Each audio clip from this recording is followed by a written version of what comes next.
I don't like the whole.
Board of Education meeting.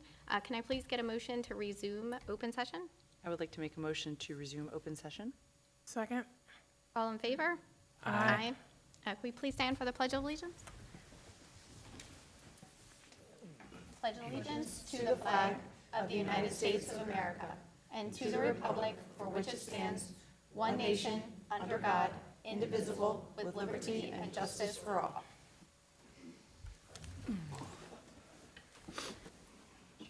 Can I please get the review of the closed session agenda items?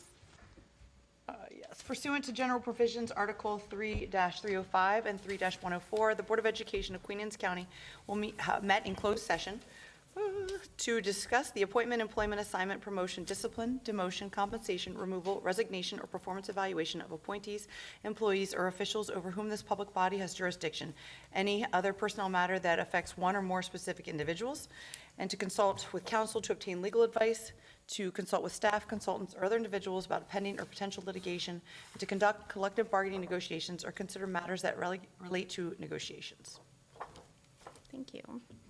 Under administrative, I would like to make a motion to modify the agenda to add an action item 6.10 for the board support of House Bill 569, the authorized use of revenues from development impact fees.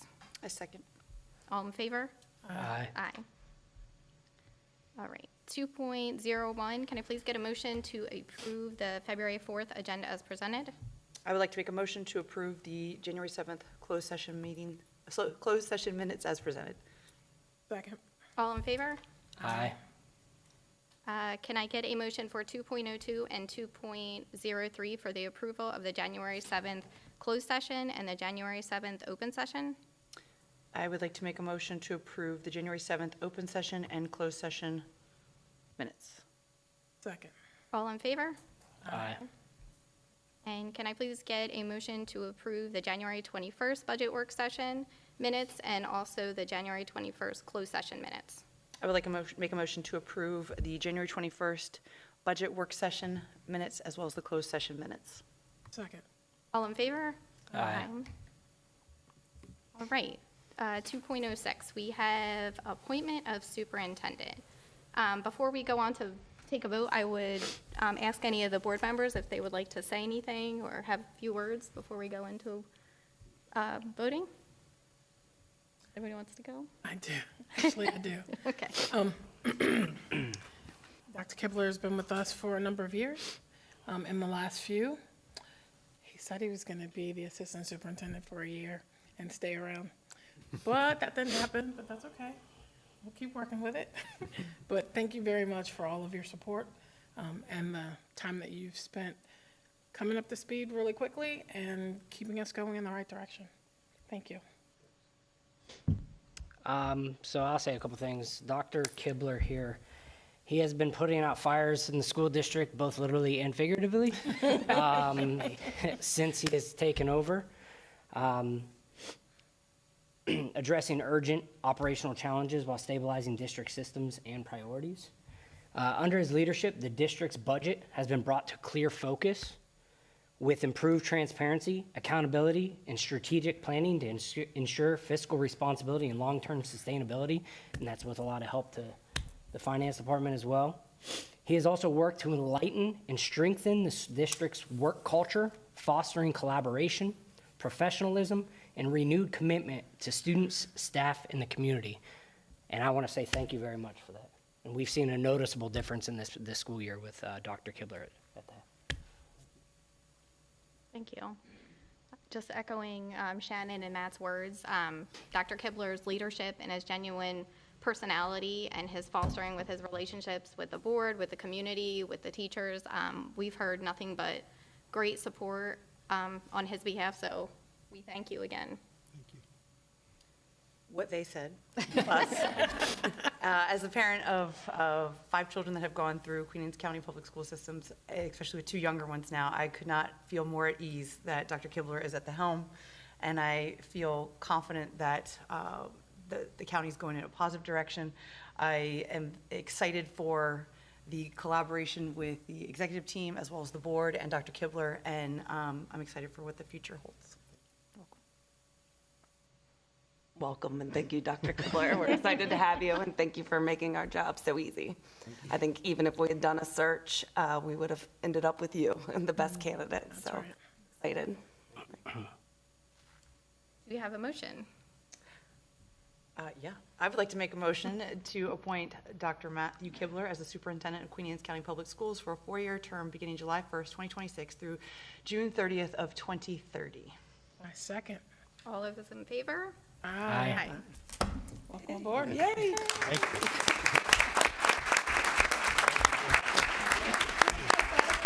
Can I say, Yes. can I say something first? Yes. Not allowed. I was waiting. I just wanted to say, so I'm deeply grateful to the Board of Education for your trust that you've placed in me with this appointment. I'm honored to serve the students, staff, families, and community, and I don't take this responsibility lightly. I want to thank the entire community for the continued engagement and support of our schools. I truly believe that strong schools are built through partnership, and I look forward to continuing that work together, and I hope that the community has felt that from me, that I believe in that partnership. I'm especially thankful to my wife, Bryn, and my boys, Sam and Jack, that are back here with us tonight. Without their constant support and understanding, it just really makes this work possible, and I'm thankful for them, and I hope the boys are okay with their dad being superintendent. I must say to the community and to the board, as superintendent, my top priorities will always be student achievement and the safety and support of our students. Every decision that we make must reflect our commitment to ensuring that all students are supported, challenged, and able to learn in safe, welcoming environments. And that's what you'll get with me at the helm. I hope that you felt that this year, and that's what you'll continue to feel for years to come. And thank you all. Thank you. Thank you.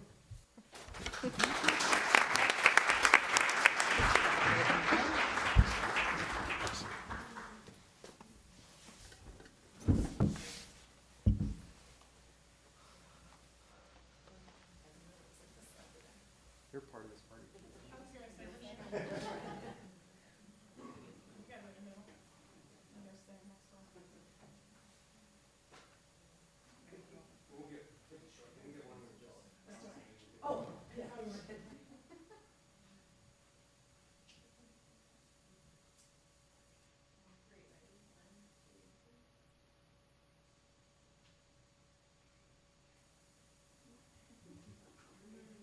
They love this part.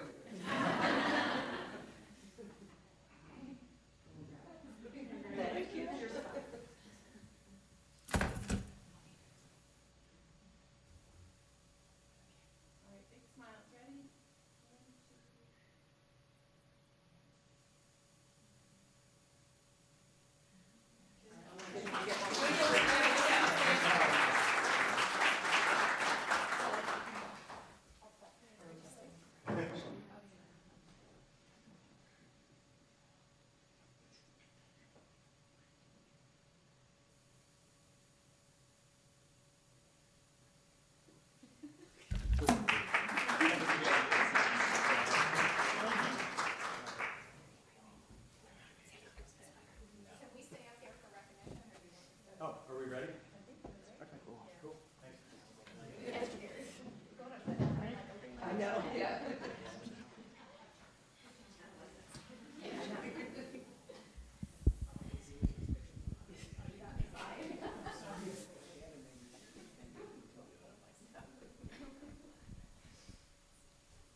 Okay. Is that on? Okay. Ray can hear. Can you all hear?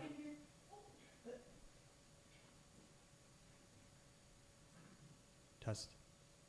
Okay, now we're good. Thank you. Thanks, Ray. Okay, so now into our award portion of the evening. So the first up is the Energizer Bunny Award. This award is given to a staff member or volunteer who keeps on going. It is sponsored by Bayview Financial, Mr. Chip Brittingham and Mr. Wayne Humphreys. If they could please come up and join us. Thank you. And our winner of this award is nominated by Mrs. Michelle Carey, principal of Centerville Elementary School, if she could come up as well. And I see Mrs. Van Aken, assistant principal, is here as well, if she'd like to come up. And our Energizer Bunny Award winner for this month is Miss Melissa Lawler.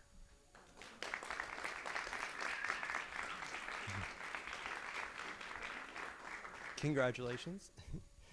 Mrs. Carey says, Mrs. Lawler is truly an energized bunny. She runs on high octane each and every day and brings enthusiasm into everything she does. As our special educator chairperson, Melissa plays a vital role in supporting scheduling, collaborating with her team, and ensuring that students and staff are set up for success. She is always willing to chip in wherever needed, often going above and beyond without hesitation.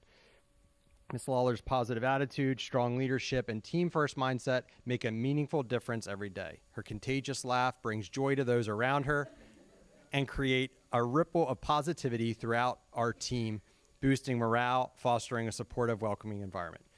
She is an invaluable member of the CES community. We are truly grateful for her energy, dedication, flexibility, and amazing attitude, which makes CES a better place for both students and staff. And it's very true. I've seen that too.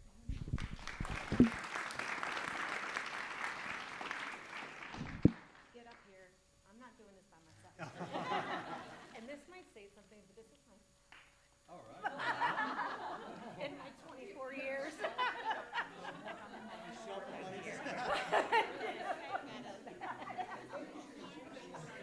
Scooch together. This might be a problem. I'm like, it's gotten let's get you reverse. Here's some of the country down there. Okay. There we go.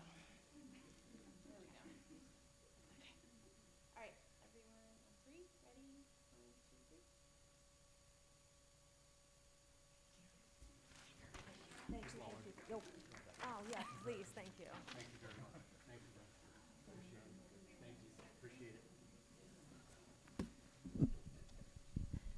Okay. Our next award is the Spirit Award. This award is given to an individual who embodies the spirit of Queen Anne's County Public Schools. This award is nominated by Miss Julie Hickey. If she'd like to come up. Miss Beard is here as well. She wants to come up as well. And our Spirit Award winner this month is Miss Lisa Hondros, Bayside Elementary Cafeteria Manager.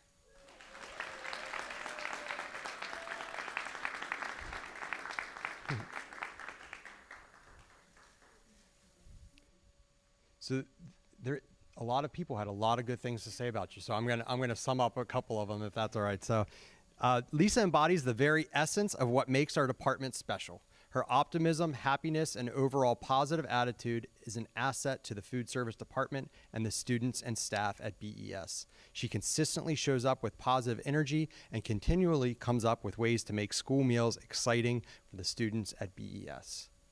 Bunny, your operations manager, thinks of one word when she thinks of you: ambitious. You strive to make the cafeteria a fun place for students. You look for inventive ways to make lunches appealing. You decorate the serving line to make it look inviting for students, and you have put systems in place that make your serving lines run smoothly.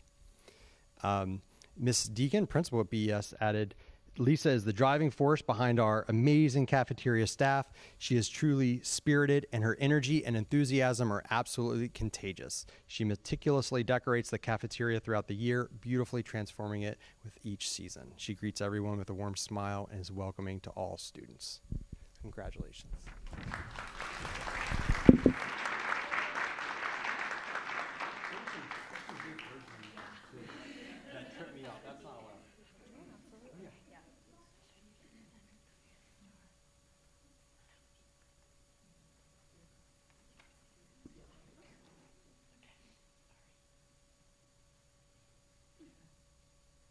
Dr. Schreckengoss to your right. Thank you. 1, 2, 3.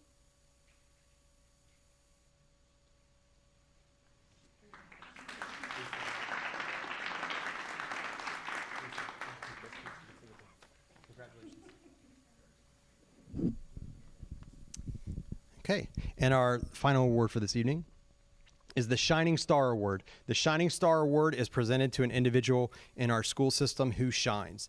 Nominated by Miss Kathy Barletta, principal of Kent Island Elementary School. If she could come up. And this month's Shining Star is Miss Andrea Hall, aka Nurse Ann.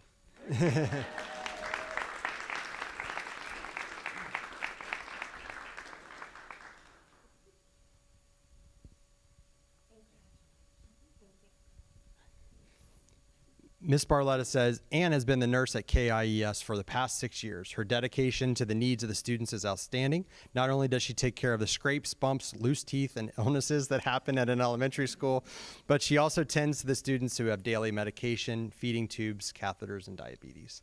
She creates her daily schedule so that she does not miss the students who need to visit every day.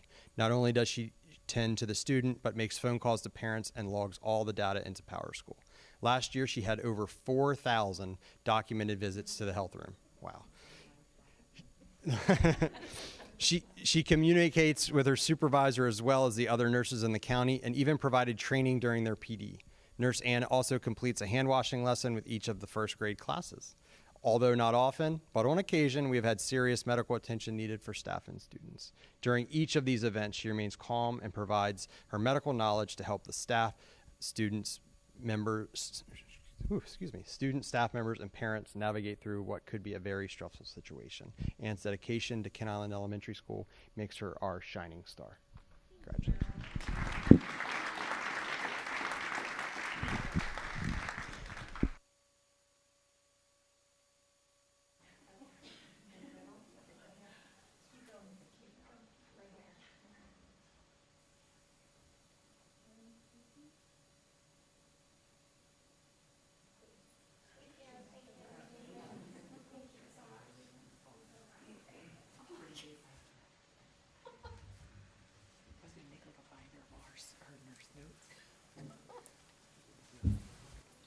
Oh, yes. We really spoiled those. 10% of your kids. And they're gone. And we give them time to exit. And they're gone. All right, next up, we have board involvement. Does anybody have anything they would like to add or address? This month's CAC meeting was very, very well done.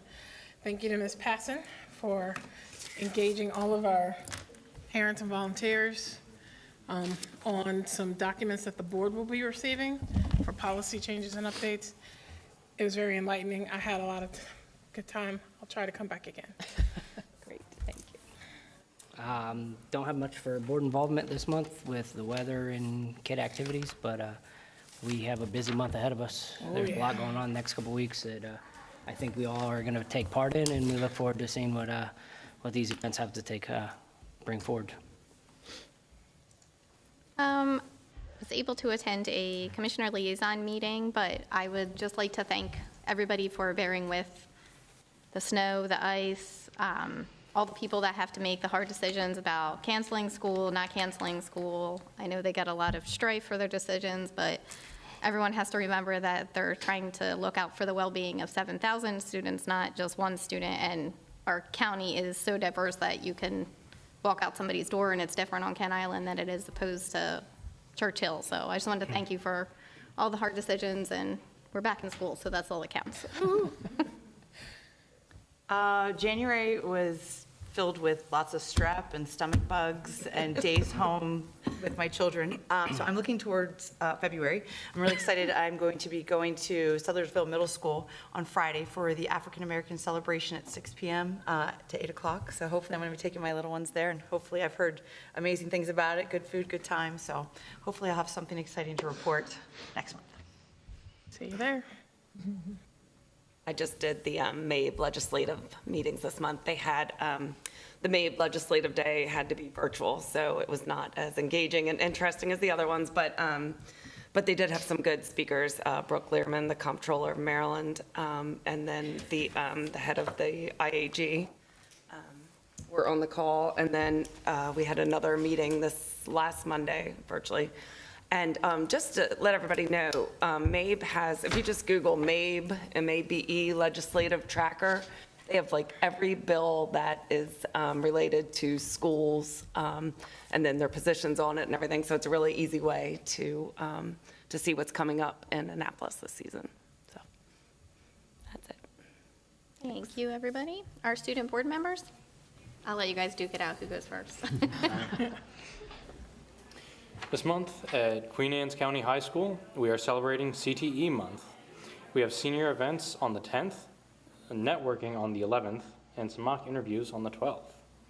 We have an upcoming Skills USA local challenge on Friday the 13th.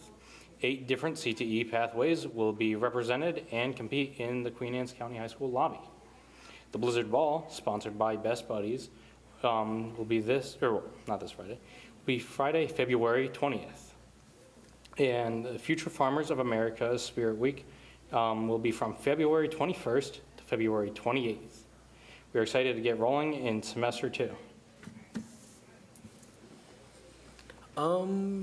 So this was the week of start of semester 2, which Thomas just said. Even though it was a little bit of delay, Mr. Harding said it was a smooth transition to the semester. Kent Island High School had a successful pathway night on February 2nd. And we are now we're in the scheduling season for next semester for students of KI next year. And speaking of future scheduling, on the 13th of February, the school will hold a CTE field trip to Chesapeake Community College, and all 10th graders are invited to attend. I was told if anyone has any questions on information about the field trip to please contact our career counselor, Karen Hessen. Other upcoming events, Kent Island held our first coffee with the principal this January, and there will be another coffee with the principal on February 26th in the Media Center. And this is just a new event that Mr. Harding's putting on so he can answer questions for any parents they have for him. So he just sits in the Media Center for an hour or so. And parents come in as they please and leave whenever, just if they want to ask him any questions or have any questions about the school. The Science Honor Society will be holding a trivia night February 19th in the cafeteria. Spring sports orientation will be on the 23rd. And lastly, the spring musical will be on February 27th.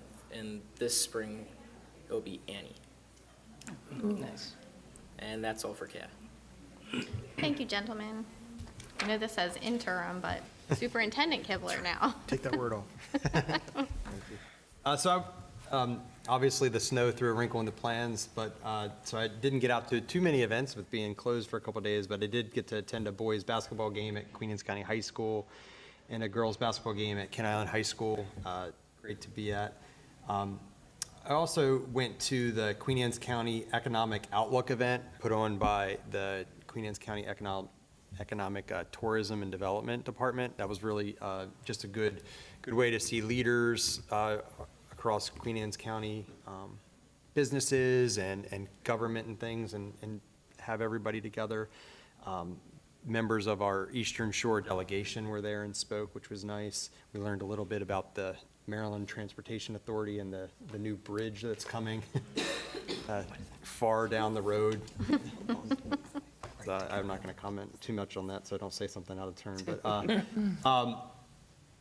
and I'm starting now with Dr. Schreckengoss' second round of school visits, which is really nice to talk individually with principals and meet people in the school and see the things that are going on. So that's been great. I do want to take the time to thank Mr. Pinder and his team for all their hard work over the last 10 days, getting our schools back and ready for students and staff to safely arrive.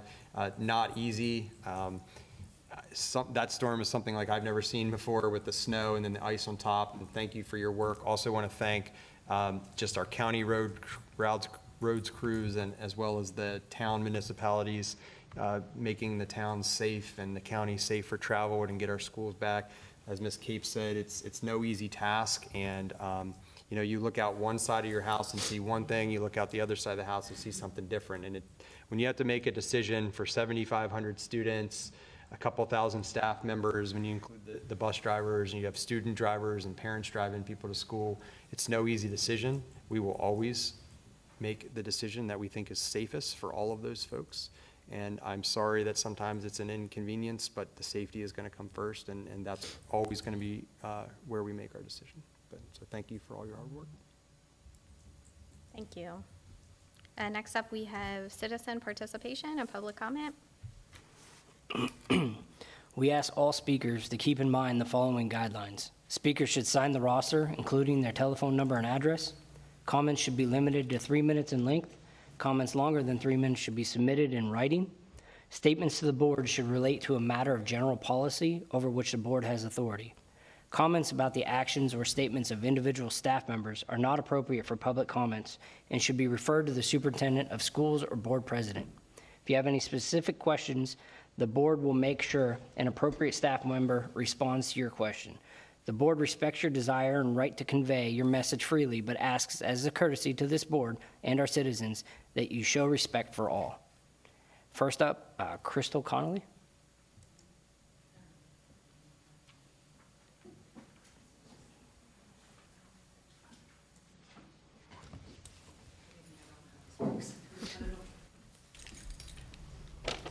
Hi.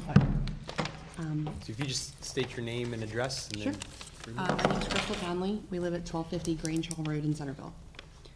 Good evening, President Capes, members of the board, and Superintendent Kibler. My name is Crystal Conley, and I live on Grange Hall Road in Centerville. I'm the parent of an incoming student, and I feel that parents should have an option or a choice when choosing an educational pathway for their children. My husband and I were born and raised on the Eastern Shore and just recently moved back with our son. For the past 4 years, we resided in South Carolina, where our son had access to a wide range of educational opportunities. Upon returning to Maryland, we realized that the range of comparable options weren't limited, which has always been an important factor in our educational considerations.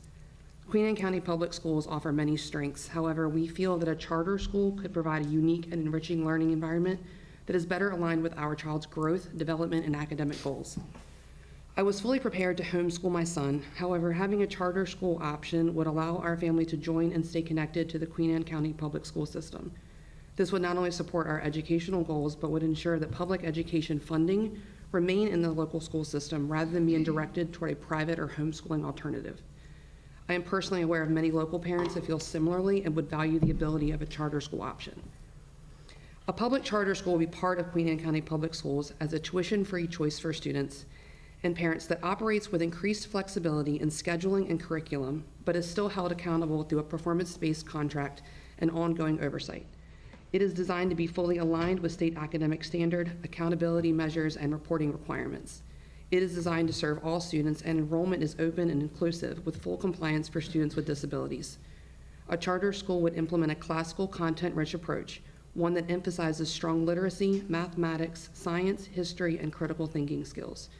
Classical education is research-supported and matches how students learn at different stages of development, ensuring both academic growth and long-term retention of skills. In summary, I hope that you will consider overseeing another educational program that would not only give our community another public school option, but further enhance the great reputation of Queen Anne County Public Schools. Thank you for your time, leadership, and commitment to our students, and I'm excited and look forward to hearing more about this at future meetings. Thank you. Thank you. Next up would be Nancy Connolly.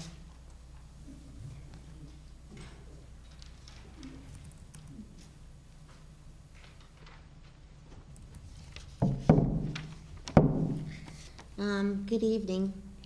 My name's Nancy Conley. I live on Grange Hall Road, Centerville. So good evening to President Capes and the members of the board and Superintendent Kibler. I'm a lifelong tax-paying resident of Queen Anne's County, where I've raised both my children, and I proudly worked for the Board of Education for 28 years. I'm also a grandparent of children who are attending Queen Anne County School, and some that are going to be entering Queen Anne County. I believe parents and grandparents that are involved should have access to additional educational options with the public school system. Providing another option would allow families better flexibility in scheduling, and it would best support a child's individual goals. I've learned there's been discussion of the possibility of a classical charter school in the county, and I also understand that the school would operate as a public school under the guidance and oversight of Queen Anne County Public School System, ensuring the high quality inclusion education of all the students. This is a great idea. I mean, I don't remember that being offered when my children were going through schools. So I think that this would be an addition to our county, and it would we could be the #1 on the shore to start something new, to give the rest of the state something to jump on to. I believe that offering the additional option would enhance our educational landscape, public accountability, and a strong academic foundation. So I'm interested to hearing anything that would further be discussed, and hopefully you guys will consider this as an option for this county. So thank you very much for your time. Thank you. Thank you. Ms. D'Onofrio?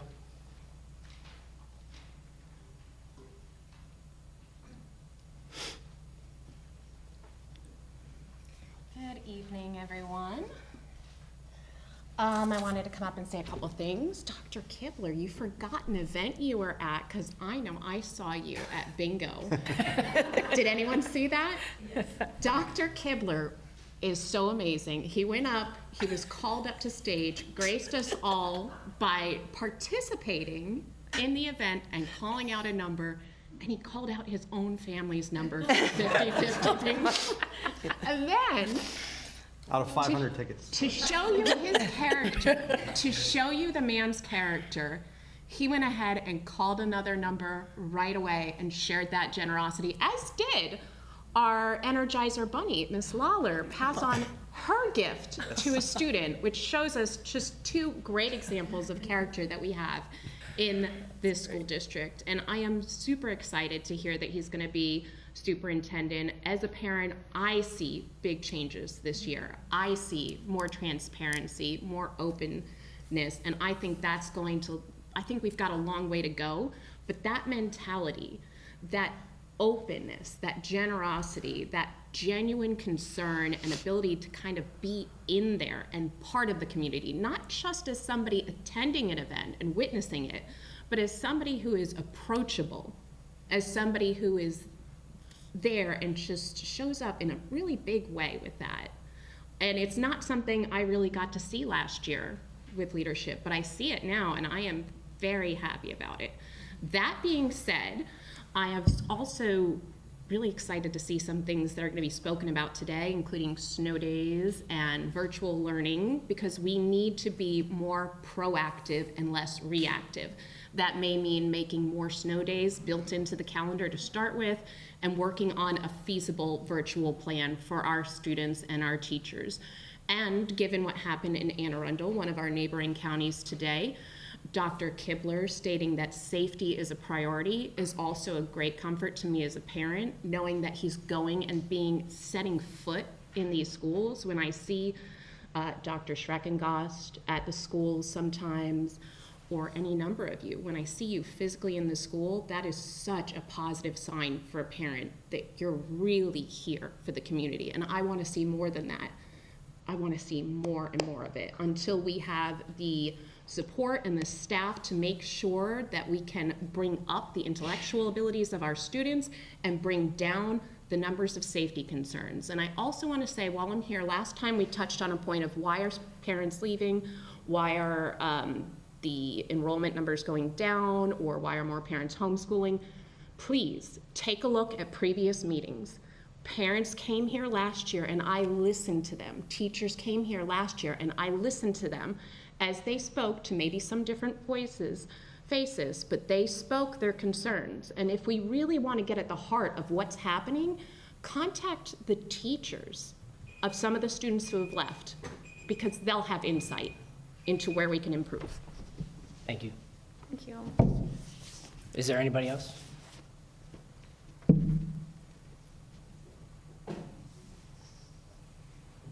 Great. Next up for our current board action items, we have 6.01, the Human Resources Report and Interim Superintendent Contract Amendment Approval. Do we have a motion?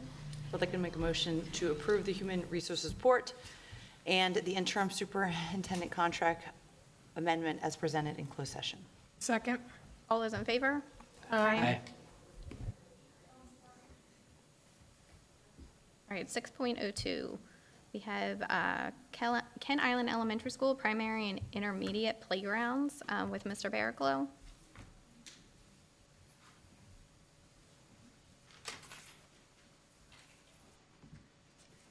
Good evening, President Capes, Vice President Dreyer, board members, Superintendent Kibler, executive team. For the record, my name is Daryl Barraclough. I am the Supervisor of Facilities and Design.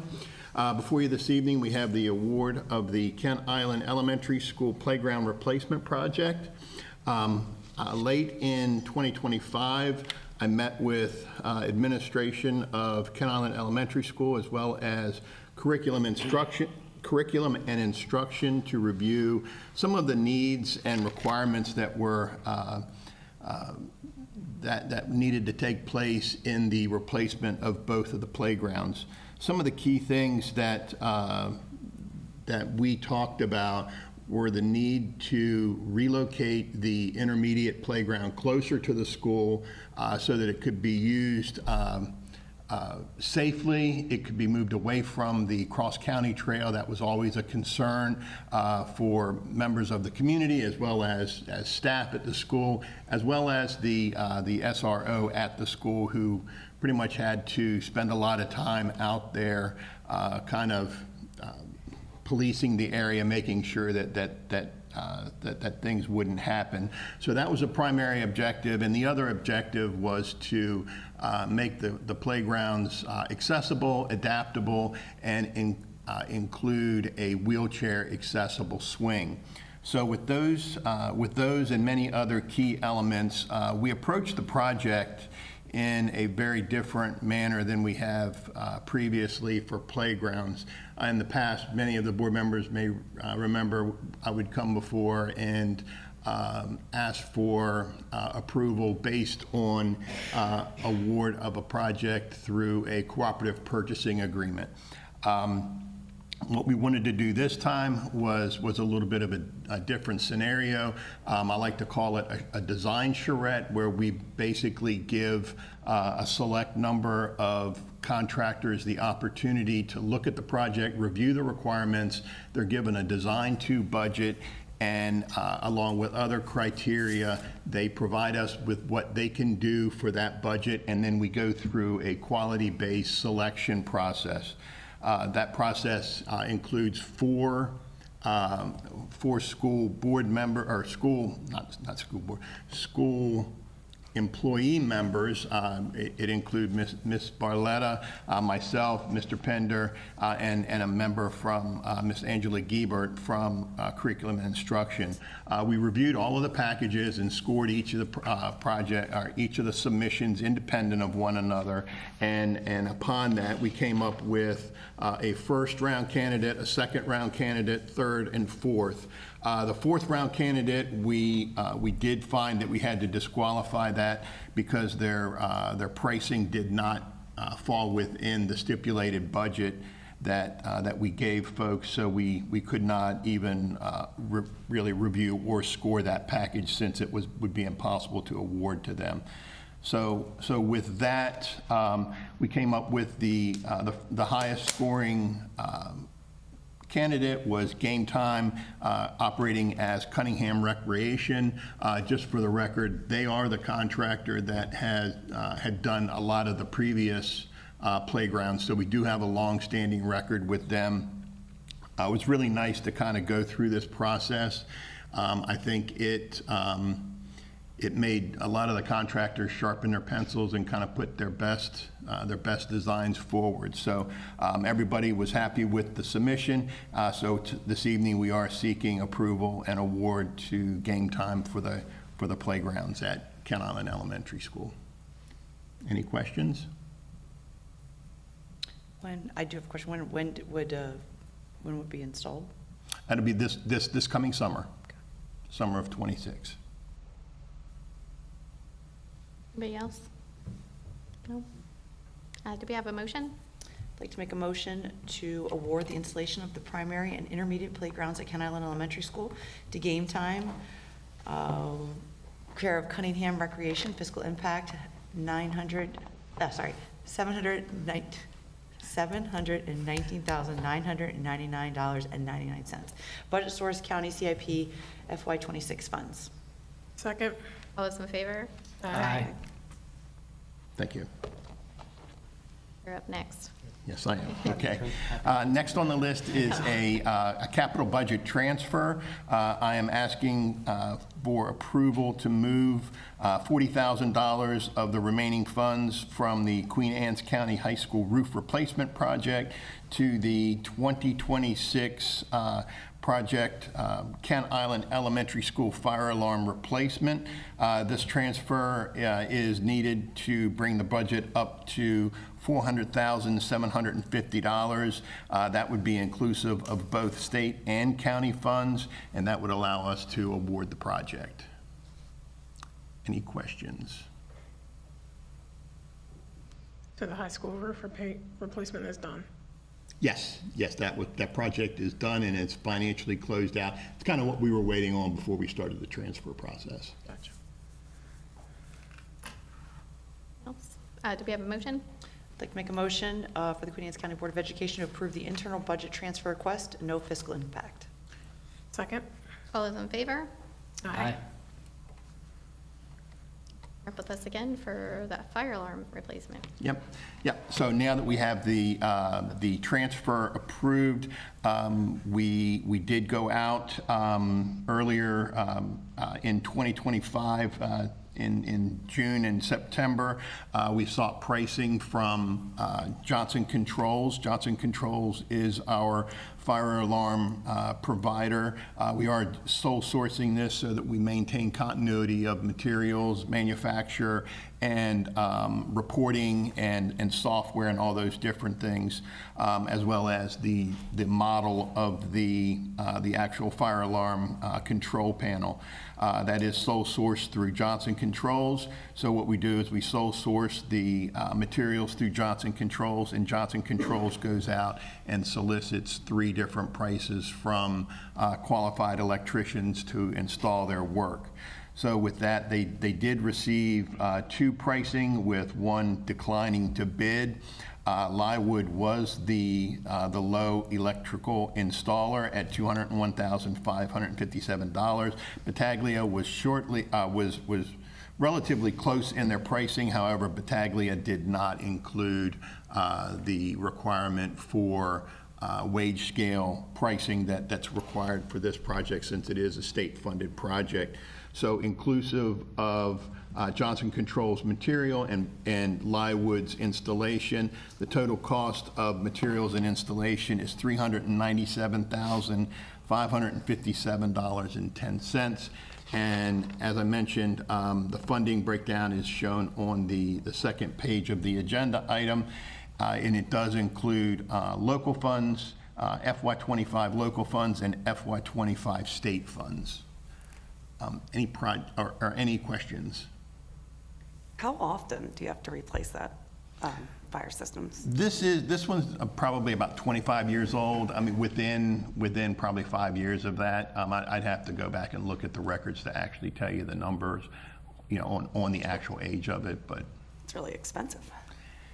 It is expensive, but things are each of the components are addressable.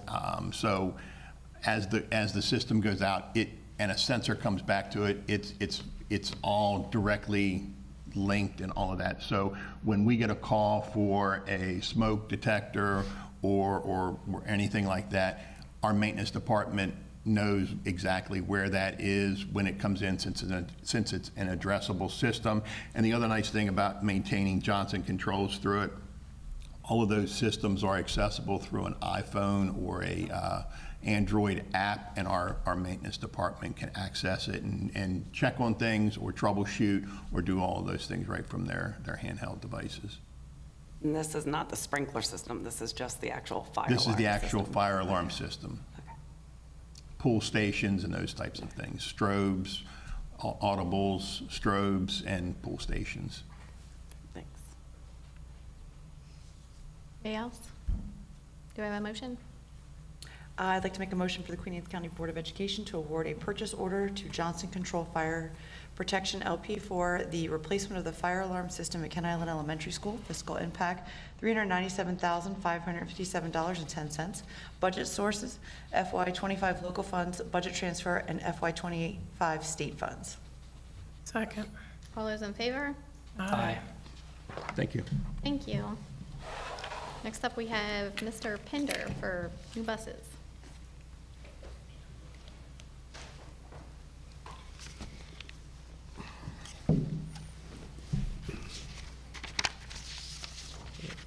Good evening, President Capes, Dr. Kibler, board members, executive team. For the record, my name is Sid Pinder, Chief Operating Officer for Queen Anne's County Public Schools. I am here before you tonight for several bus purchases. These bus purchases are for contractor buses. And the first one that I have before you tonight is for Northern County Exchange LLC. This is a request to purchase a new school bus for the 2026-2027 school year. Mr. Aaron Mitchie is taking over bus 5414 from Ms. Laura Bostic, who has been with the school system for decades and is finally retiring and getting ready to enjoy the other side of life. And so she will also be stepping down as the president of the Northern County Exchange. So Mr. Mitchie is seeking approval. Bus 5414 has over 350,000 miles on it, and it has experienced significant repair cost. As you've heard me say many, many times, the buses in the northern part of the county put on quite a few miles, more miles than the buses down on Kent Island. The physical impact would be $34,000, and that would come out of the FY27 operating budget. And if you remember, we can take buses up to 15 years, but they do have the option once you get to year 12 that you can either, if you're experiencing significant failures with that bus and repairs, or there are 8 paid spare buses. So if a bus goes down, you can slide that bus into there. So several of the ones tonight you'll see will fall into that category. There is a significant lead time on ordering a bus. So that's why we're here before you tonight requesting that. Are there any questions? Can I get a motion? I would like to make a motion for the Queen Anne's County Board of Education to approve Mr. Aaron Mishi of Northern County Exchange LLC to purchase a new bus for the 2026-2027 school year to replace bus 5414, fiscal impact $34,000, budget source FY27 operating budget. Second. All those in favor? Aye. Ready? Again. Yes, ma'am. Go. I'm here before you again tonight for Bay Area Transportation LLC for the approval of Mr. Dale Walls of the Bay Area Transportation to purchase a new bus for the 26-27 school year to replace bus 7815. Again, the physical impact is $34,000. It is budgeted in the FY27 operating budget. Mr. Walls is, again, one of the bus drivers that is predominantly in the northern sector and has put on quite a few miles on his bus also. Any questions? Do we have a motion? I'd like to make a motion for the Queen Anne's County Board of Education to approve Mr. Dale Walls of Bay Area Transportation LLC to purchase a new bus for the 2026-2027 school year to replace bus 7815, fiscal impact $34,000, budget source FY27 operating budget. Second. All those in favor? Aye. Aye. Thank you. The third request is the approval for Mr. Raymond Aaron Jr. of the Bay Area Transportation LLC to purchase a new bus for the 26-27 school year to replace bus 114. 114 still will have 2 remaining years on the life cycle of it. Per Comar, we can allow that bus to be put into the paid spare, which again, like I mentioned earlier, gives you those 8 buses in case one breaks down. We're still going to have another one on the road. Any questions? Can we get a motion? I would like to make a motion for the Queen Anne's County Board of Education to approve Mr. Raymond Aaron Jr. of Bay Area Transportation LLC to purchase a new bus for the 2026-27 school year to replace bus 10014, fiscal impact $34,000, budget source FY27 operating budget. Second. All those in favor? Aye. And the last one. Approval for Mr. Eric Hanzo of Bay Area Transportation LLC to purchase a new bus for the 2026-2027 school year to replace bus 9214. This bus 9214 will become one of those 8 paid spares. per COMAR for the remaining life cycle. The physical impact is $34,000 in the FY27 operating budget. Any questions? Do we have a motion? I'd like to make a motion for the Queen Anne's County Board of Education to approve Mr. Eric Hanzo of Bay Area Transportation LLC to purchase a new bus for the 26-27 school year to replace bus 9214, fiscal impact $34,000, budget source FY27 operating budget. Second. All those in favor? Aye. Thank you very much. Thank you. Thank you. All right, next up, we have to vote on the board support of House Bill 569, which is the authorized use of revenues from development impact fees. So to sum it up, it would allow Queen Anne's County Commissioners to use the revenue from development impact fees to finance the capital costs related to replacement of public school facilities. I don't know if you had anything you wanted to add to it, or? No, really, it just allows the county government to have another way to help fund capital projects in the school district.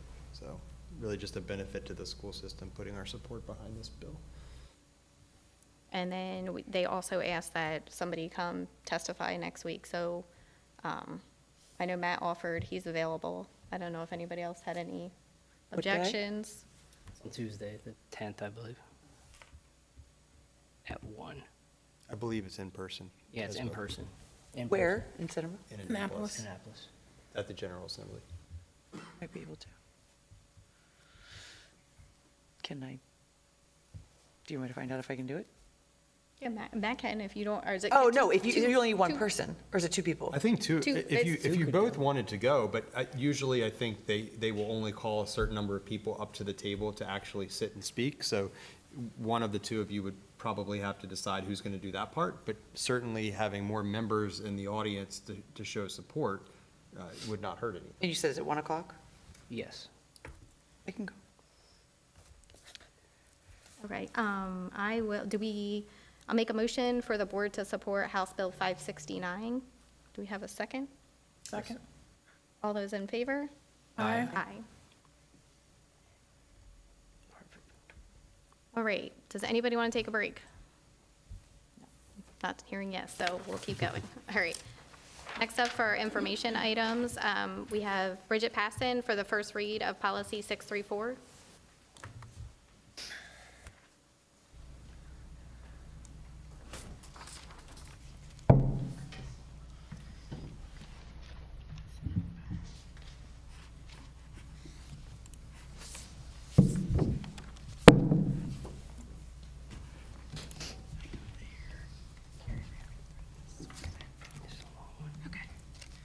Good evening, President Capes, members of the board. Dr. Kibler, congratulations, officially congratulations. Thank you. We're so excited. Members of the executive team, for the record, my name is Bridget Passon. I'm the English Language Arts Supervisor for grades 3 through 12. And I'm Angela Giebert. Congratulations, Dr. Kibler. Good evening to everybody. I am the Supervisor of Instruction for Early Childhood and English Language Arts pre-K to 2. So we bring before you tonight our promotion and retention policy for pre-K through 3rd grade. Typically, we don't do a presentation with policies, but in looking at how complex this is, and in speaking with Dr. Kibler, we thought that it was a really good idea for you, for our community, to highlight some of the directives, requirements, language in state documents that are coming to not only us, but all districts in the state. So everybody that sits in our position over the course of the next 6 months will go to their board with this policy. And I can talk a little bit later about why we're coming to you kind of early, but there's a reason for that. So we're bringing it to you tonight, and we're just going to point out some things from the different state documents, and we wanted to have this presentation on the record for our community members as well to reference. All right, so this matters, this policy matters, this work matters, because the ultimate goal is to improve grade level proficiency, not just for 3rd grade, but for our pre-K through 3rd grade students. We want to ensure we're continuing to make equitable decisions. We want to strengthen our engagement with families, and we want to be aligned with our state literacy goals. The policy purpose, the promotion and retention policy purpose, is to make sure all of our early learners from pre-K up through third grade receive high-quality, evidence-based literacy instruction and appropriate interventions as needed. We are in alignment with the state's comprehensive pre-K policy, as it provides the framework for all the decisions we have to make for our students and whether or not at the end of third grade they're promoted onto fourth or retained in third grade for another year. So the first piece, the first few slides that I'm going to touch on have to do with attachment 1, or I believe it says 1 attachment, which is the state's comprehensive literacy policy, which was published last October, in October of 2024. So the state's comprehensive literacy policy has 4 main parts. That first part, Part A, has to do with the system of support for educators. The first requirement there is that all of our educators, no matter your title in our elementary schools, as well as ML and special ed teachers in our secondary schools, have to have documented professional development in the science of reading, phonics, phonemic awareness, vocabulary comprehension, so that whenever they go up for renewal of their licensure, they have to have that science of reading accreditation in order for it to be renewed. A second part of the system of support for educators is literacy coaching and making sure we're offering support to all our teachers on their Tier 1 instruction. That's the reading instruction that every single student gets, as well as on instruction in Tier 2, which is our reading interventions, and Tier 3, which is our very intensive small group interventions. So those are 2 really important parts that the state requires, and we are working with the specialists we have now and our hopes for next year in broadening our approach to literacy coaching. The second part of the state's comprehensive literacy policy has to do with instruction, assessment, and intervention. All of our instruction in these grades has to be aligned to science of reading. We have to have high quality instructional materials. We have to have a system of assessments, screeners, diagnostics, how we progress monitor our students, and we have to have multi-tiered supports. The great news is we have all of these things already, so we are well in alignment with the state here. The third part of this, of the state's comprehensive literacy policy, has to do with parent or guardian notification and student reading improvement plans. Now, with this policy, student reading improvement plans have to be created for every pre-K through third grade student next school year if you are not reading on grade level. That's an absolute requirement of the state's policy and the policy that we bring to you tonight. The second part of that parent guardian notification is that we will have to keep them and maintain them for any student who is retained at the end of their third grade year or promoted for what's known as a good cause exemption, and we're going to expound upon those 4 good cause exemptions a little later on. But on that document is all of the students' data as well as what intervention we have them in. Their scores from progress monitoring, their scores from their kind of triannual assessments, and that is used in communicating with the parent and in physical meetings with the parent, physical or virtual meetings with the parent annually. And the fourth part of the state's comprehensive literacy policy has to do with demonstration readiness for promotion or for retention. So that will come with kind of a 3-part approach. The first part has to do with that the state superintendent of schools is going to set a performance level for adequate reading proficiency. So if you'll click to the next slide, Angela, please. That's the first part of this. In order to move on to 4th grade, and again, this is starting in the 27-28 school year, so our current first graders will face these qualifications in order to be promoted. The students will have to score at or above the required performance level of the MSDE adopted ELA assessment. We don't have that exact number yet. We've heard what it might be, but it hasn't been set out in stone yet. They have bought a new vendor for assessments. There's something changing with assessments, so we didn't want to put anything that we don't have in writing yet on these slides. But the first option would be for the student to get a proficient score on the state test. Another option would be for the student to score at or above a required performance level on what the state approves as a reassessment as well as, and that word "and" is really important here, triangulated data from local measures, be they our screeners, our curriculum-based measures, our diagnostic assessments, benchmark assessments. So those are the options for our students from a data perspective to prove that they're ready to move on to 4th grade. Angela's going to talk about more directives that the state gave us on the promotion and retention policy, but I can pause right now and answer any questions about the state comprehensive policy if you have any. Okay, let's keep it going. Okay. So here is the timeline that we were given from the State Department in April of last year. All school systems were required to develop and submit a sample student retention policy by September 1 of 2025. So obviously we put that into motion. We did receive technical assistance from MSDE, including a sample retention policy. MSDE then conducted reviews of all of our draft policies and actually provided us with direct information in October that our plan, our draft retention policy had earned 100% on the MSDE rubric. So we had hit the target for what they had expected us to have. So just in a way to make it clear, we're looking at what is the promotion criteria versus the retention criteria. To sum it up, in grade 3, as you've heard from Bridget, MSDE will have an ELA proficiency requirement that will be given to us. We don't know that at the moment. And a child would be promoted if they are proficient in grade 3.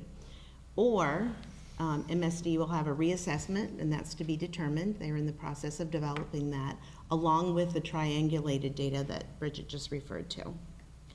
Or a child might have a good cause exemption, which we'll expand upon that in just a moment.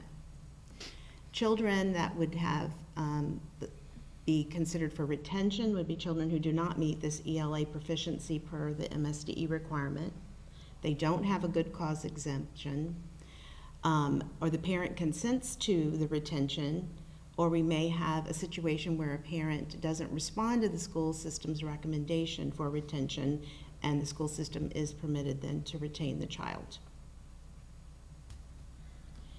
Good cause exemptions. These are for children or students with IEPs who participate in the Maryland Alternate Education Framework. So they're working on a certificate of completion versus a high school diploma. It could be our multilingual learners. It could be students with IEPs or 504 plans who also have had 2 years of intervention. Previously retained children. Children cannot be retained again if they were retained in kindergarten, 1st or 2nd grade. So those are our good cause exemptions. Part of this policy really requires us as a school system to be very clear in the process of keeping parents informed on how their children are doing in reading. We have to demonstrate that we've had multiple outreach efforts, meetings, mail, phone, whatever it might be that we use to keep parents well informed of how their children are progressing in reading. There's a required family meeting. Part of our communication has to be very clear on what is the current reading program being used by their child, the required proficiency level for promotion, and what are the risks or the benefits of promotion versus retention. So parents or caregivers of children who qualify for retention really have 2 options in this policy.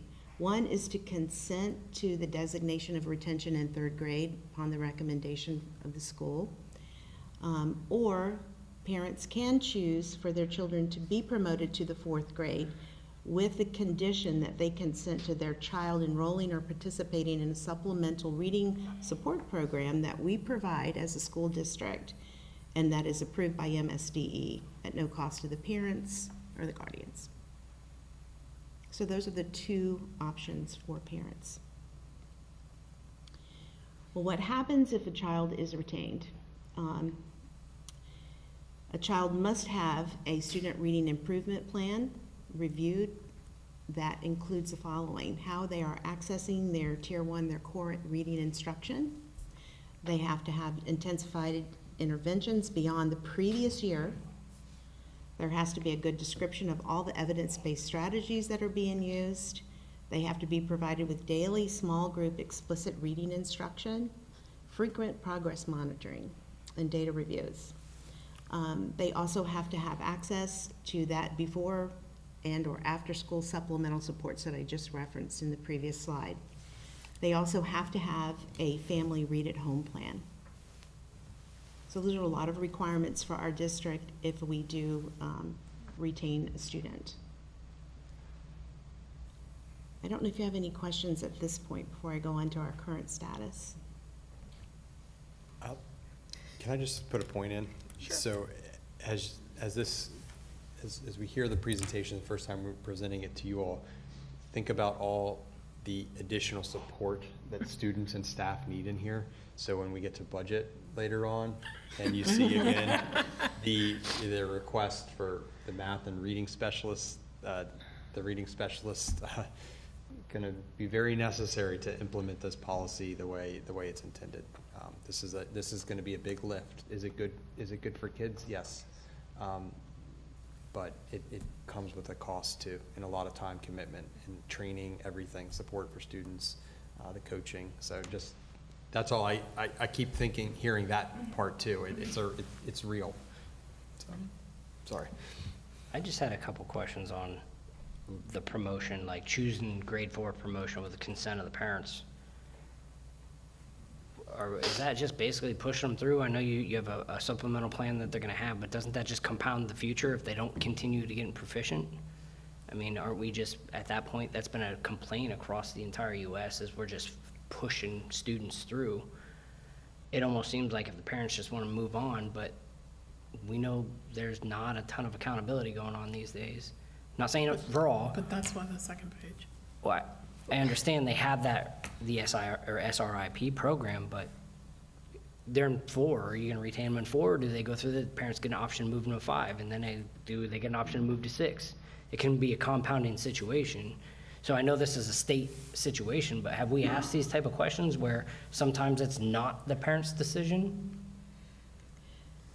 Do you want to? So Joke about, go ahead. I'll fill it's in. it's the part that gives the parent an option. The caveat there is that they have to, and it would have to be done in writing, consent to putting their child in a supplemental program, which means summer programs or before or after school programs. Okay. So you get the choice to let us keep your child in 3rd grade. We'll have wraparound services that are more intensified. It won't just be, oh, we're going through 3rd grade again. There'll be a lot more there. This policy requires that we at least give the parent a choice, but it's not just you can go on to 4th grade. It's you can go on to 4th grade if you agree to putting your child in one of these programs. Does it compound the issue if they just keep going?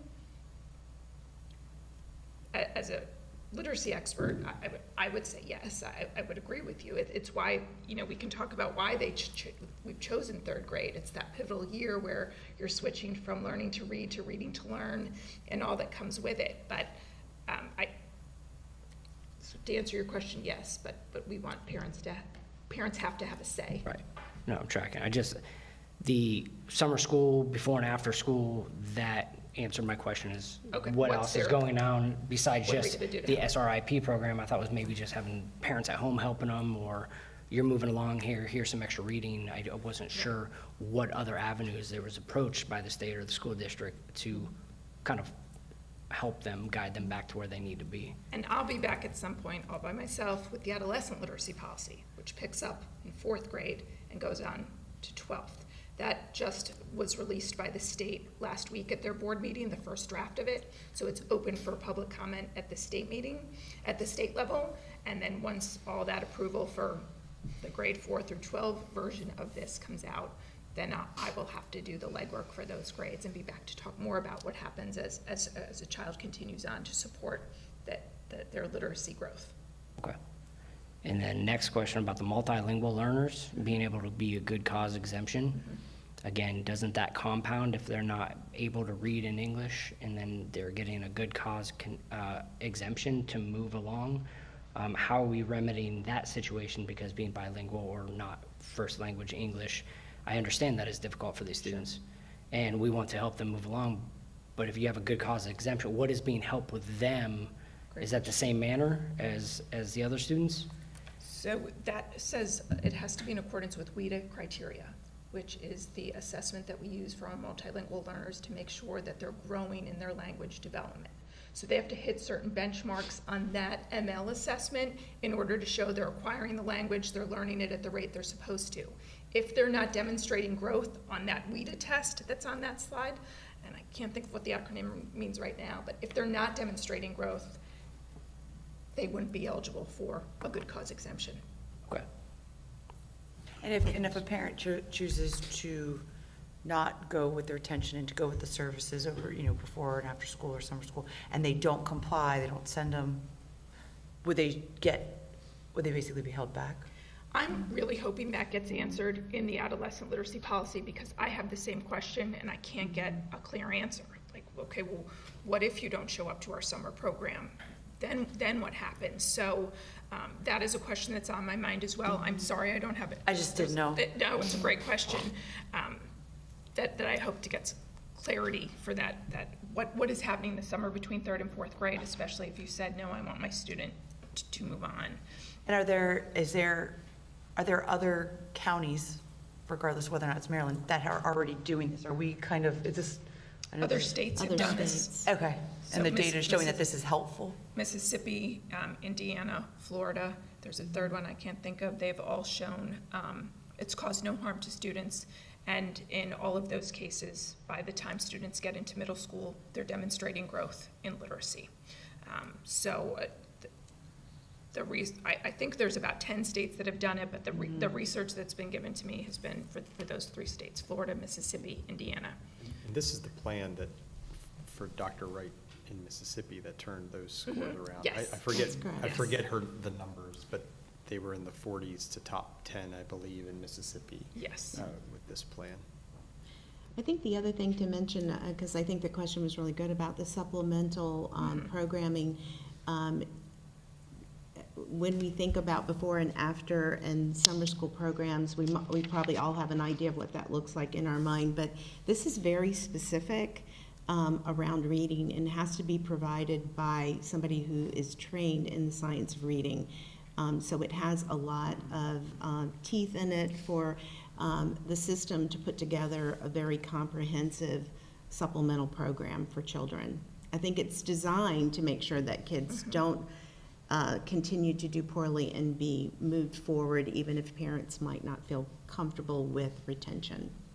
I feel like, in my opinion, there's, you were saying, like, no harm can, if anything, this can only help and support our students. So where we are presently, we have high-quality instructional materials in all tiers of instruction here in Queen Anne's County. We have a very strong literacy program. Our elementary educators in Queen Anne's County, there's 306, and they have been participating in the science of reading training. Our completion rate currently is 68. We have 5 that haven't started this process, and we have 43 in process. So this is a program that's offered to our staff through MSDE. It is funded by MSDE. And we have had a very good success rate with our teachers participating in this program. So, the Read and Lead grant, which was written by Bridget and myself, the county was awarded $173,000 and some change dollars to be able to buy some additional instructional materials that we needed. Which was Amplify M-Class Dibbles for K through 5, which is an instruction and assessment format or platform. We were also able to purchase sound walls for grades 3 to 5. We already have those in K to 2. Focal text chapter books for grades 3 to 5. These were some additional things that were afforded by writing for that grant and receiving it. We do have a multi-tiered system of support in place. We have the framework here in Queen Anne's County. We have presently 3 district reading specialists. Small group instruction, professional development has been a big focus for the last year, actually a couple of years, to really be able to help teachers know how to provide that Tier 2 instruction. And we have program monitoring. So what we need to be able to fully be in compliance with this, this policy by school year 27-28, when it all goes into effect, is we definitely need to now secure funding to ensure that we can provide the intervention to children in the Tier 2 level. Those are children who are not reading at grade level, and Tier 3, which are our most needy children. We need to have this available for all children eligible for these services pre-K to 3rd grade. We need funding for that supplemental reading program that we've discussed for the 4th and 5th graders, if they should not be retained but need additional reading supports. The job of a reading specialist is very extensive, as you can see here. They need to be able to provide literacy coaching, which you've already heard is part of this policy. They need to be able to develop and deliver school-based professional development. We need to ensure that student reading improvement plans are written and well maintained for all of our students, so we're going to have to be able to demonstrate we're doing that. To schedule and facilitate parent meetings to help them stay informed on their child's reading progress. They would be the highly trained staff for implementing our Tier 3 intervention. Multi-system tiered systems of support has to show that we are increasing and intensifying instruction if children are not meeting the mark and not becoming grade level proficient in reading. So Tier 3 would need to be conducted by our most trained staff. They would need to progress monitor for all Tier 2 and Tier 3 students so that we can assure that the student reading improvement plans are making progress and children are improving reading on their reading, and then collecting data that's needed for our district and for our state reporting. It's a lot of work for a reading specialist. So some of our next steps,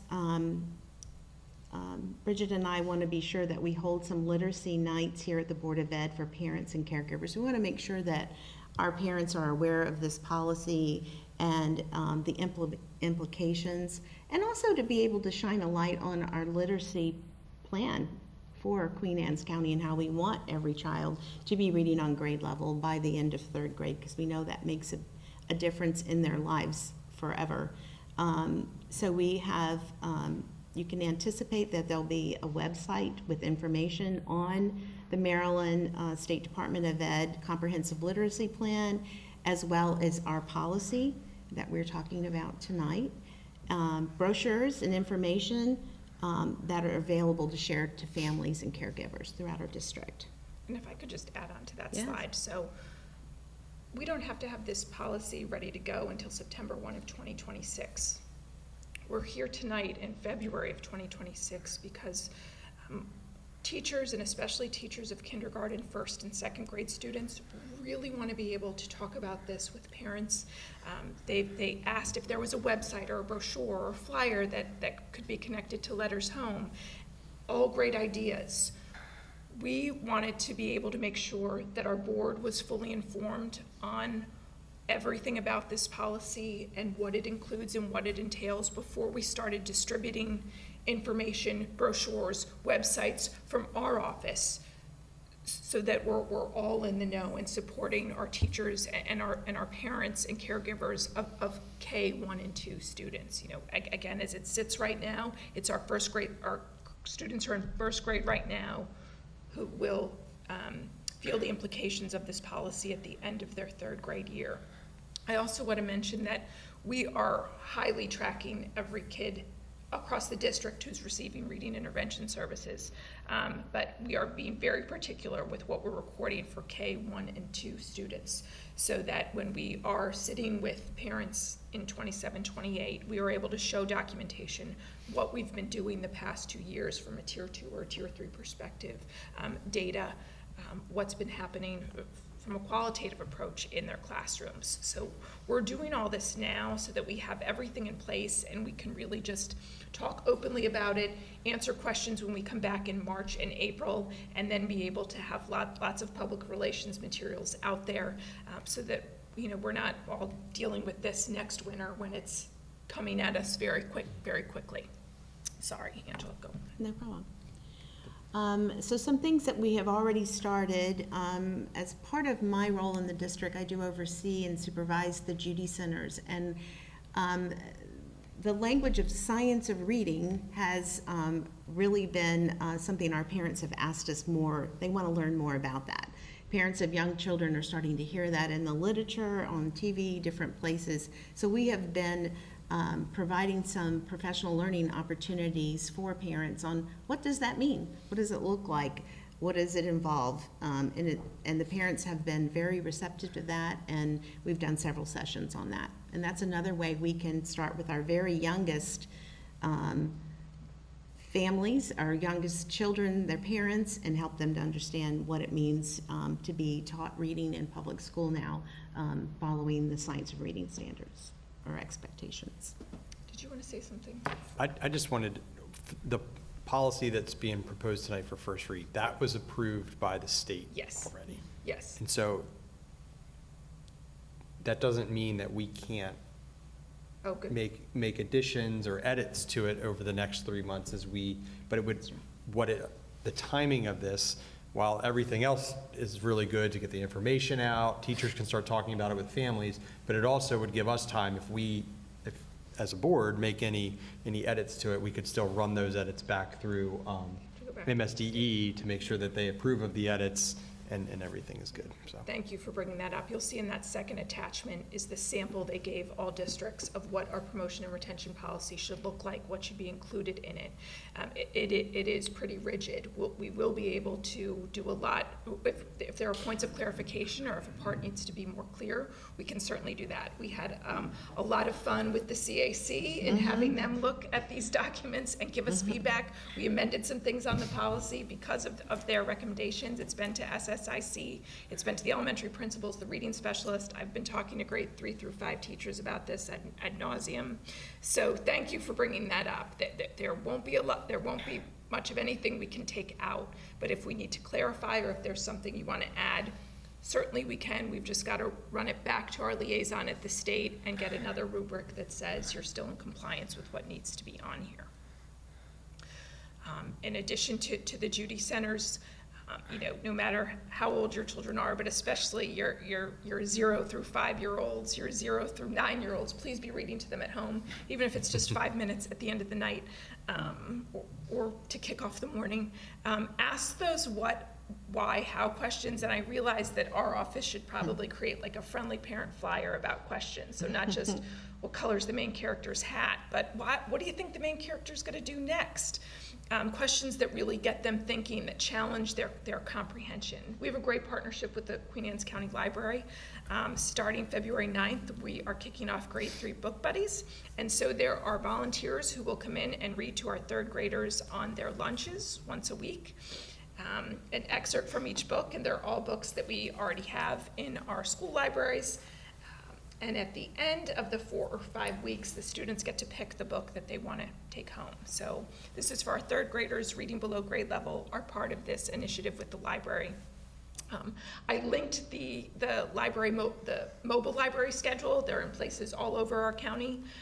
So the parents had access to that. I linked their program of events, their monthly programming calendars. So again, especially with students who are really getting into learning about foundational literacy, those 0 through 5, 6-year-olds, exposing them to language and reading. Please read to them. Something else I wanted to say, but it just slipped my mind. Okay, I think we might be, yep, okay. Questions? Oh, I know what I wanted to say. There's all different kinds of, kids out there. So you might have a child who just wants to curl up in your lap and be read to at the end of the night. Great, that makes it really easy. You may have a child who's just really wiggly and wants to be playing. Let them play, but open a book and just start reading, because I would bet that they may be more audio, or if you can make the story really fun and then ask them questions, I can almost guarantee that they'd be able to answer or ask a question about the story. So whether you have a kid who just wants to play with Legos or something and not sit in your lap and read, fine, but please open a book and read to them. Or, you know, if you get lucky and have somebody who wants to cuddle and read, please be doing that for a certain number of minutes a night. Sorry, go ahead. Question?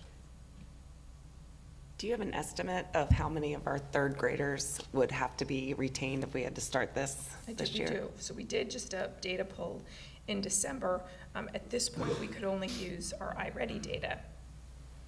Eventually, we'll have to use MCAP, and we're still really wondering about the turnaround time because they take it in May, and we don't get our scores right. So there's lots of discussions that happening there. With the data pull we did with looking at iReady data, this year, right now, it would be about 15 to 20 kids in every third grade across the district. So that's about another class size. They would not qualify for good cause exemption. Sorry, 15 to 20 kids in every... One class. About one class in every school. One class in every school. Thank you. Okay, all right. Now, keep in mind that the current third graders, they were the first round of students who went through this big pedagogical shift of moving away from balanced literacy, where, you know, everybody got a colored reader and we asked you questions and kept it moving, to this structured literacy that focuses on phonics and fluency. So they got all these new programs when they were in kindergarten or first grade that has followed this shift, quite frankly, back to the science of reading. So it may sound jarring to say every one of our elementary schools would have up to, I feel, based on what we're seeing and what we're doing and what we're planning to do, that number will tick down. That is the goal, that is the hope, that there will still be kids, but I think that it's a class, or it's a less than a class size at each school right now. For us, it's a great indicator of where we're heading. And how many reading specialists would it take to implement this program? Like 40. Excuse me? So the hope is just going to say 50. Oh, 50, you're going to aim high? I like the 40. Thank you. Just kidding. I mean, one per school, there's no way they could keep up with that, is there? I mean, just every single student, it's a you'd lot. need at least one in kindergarten, first, second, third? So if you look at all those responsibilities, right now we have our general educators or other special educators in the building teaching those tier 2 interventions. We don't foresee that changing. It's the tier 3 interventions that the reading specialist, because tier 3 with MTSS has really taken on some traction, and we need to do it better. We need to do it a lot better. We have a program that we bought with the grant right now that we're not able to fully implement because we don't have human beings in the building to fully implement it. So getting them back in the building, that would be their first responsibility. Their second responsibility, coaching, and then their third responsibility, the incredible amount of tracking and paperwork and parent communication that's needed. And they would be available for very little else. Do we have all the tools, like between iReady and MCAP and? Yes. Yes, we do. Yes. Or whatever Power School, iReady, whatever all those We're well programs are. positioned with high-quality instructional materials. It's just Yes. implementation. We need the Human staff. resources. And we need the level of a reading specialist and the training of a reading specialist to work with our most complicated children who have reading This concerns. is a huge ask on all the Maryland counties, so I'm sure we're not going to be the only ones that. Is there any funding coming down from the state? This is there another any assistance? It did already non-funded in that mandate. Read and Lead grant, so that. Which is just the training. It spans That's just the training though, right? It spans 4 years. 140,000 of it went to that tier 3 intervention that we're able to use for program monitoring right now, but we're not able to use the intervention materials that come with it in a tier 3 manner because we don't have people to implement it. So a non-funded mandate.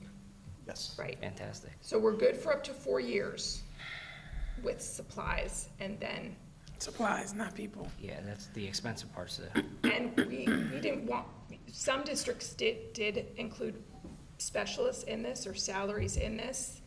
We didn't want to go that route because then what happens after 4 years if you can't build that salary back in. So we stayed in the supplies route, again, with the hope that our numbers will come down, so the cost won't be as great in 4 years. Have we gone to the state and talked about the fiscal situation from the blueprint? Now are you compounding even more stuff on it?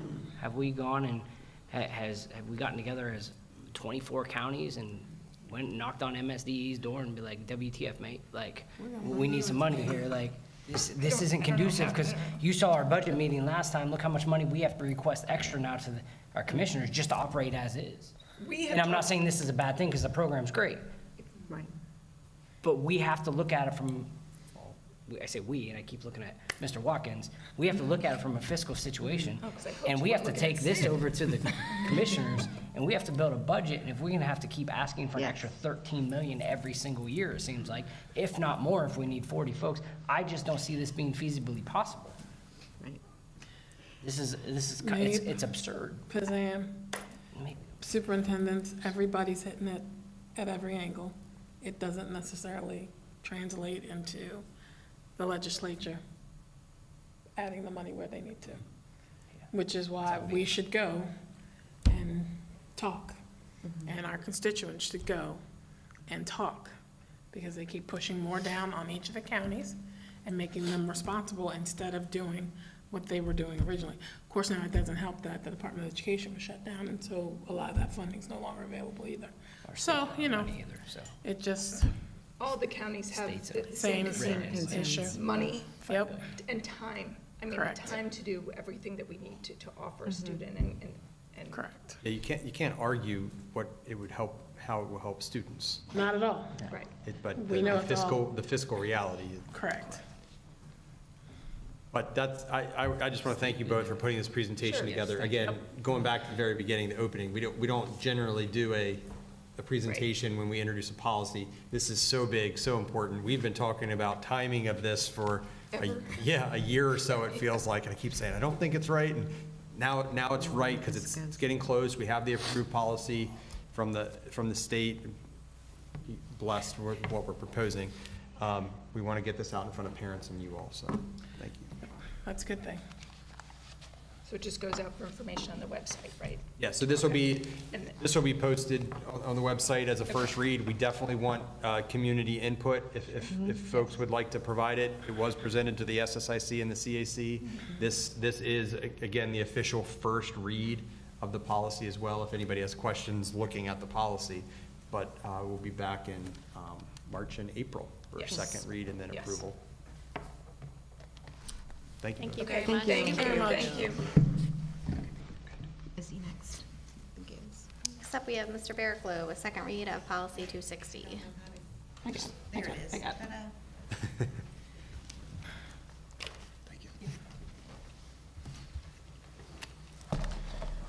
Good evening again. For the record, Darrell Barraclough, Supervisor of Facilities and Design, Queen Anne's County.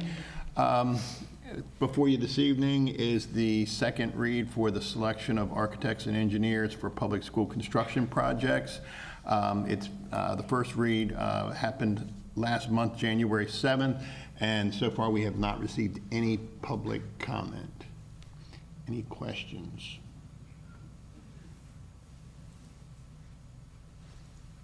Not hearing any. Very good. Thank you very much. Awesome. Next up, we have Mr. Bell with charter school process and updates.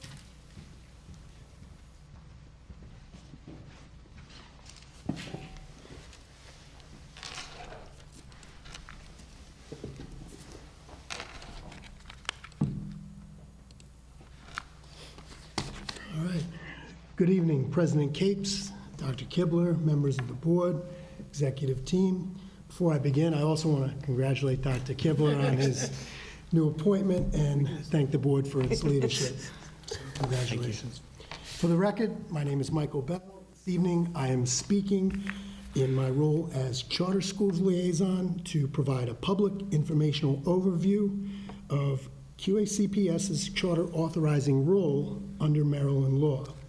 With that framing in mind, the purpose of this update is to create a shared understanding And I'll begin with our statutory responsibilities, what the law requires, how our process works, and what's been updated in the 2026-2027 application.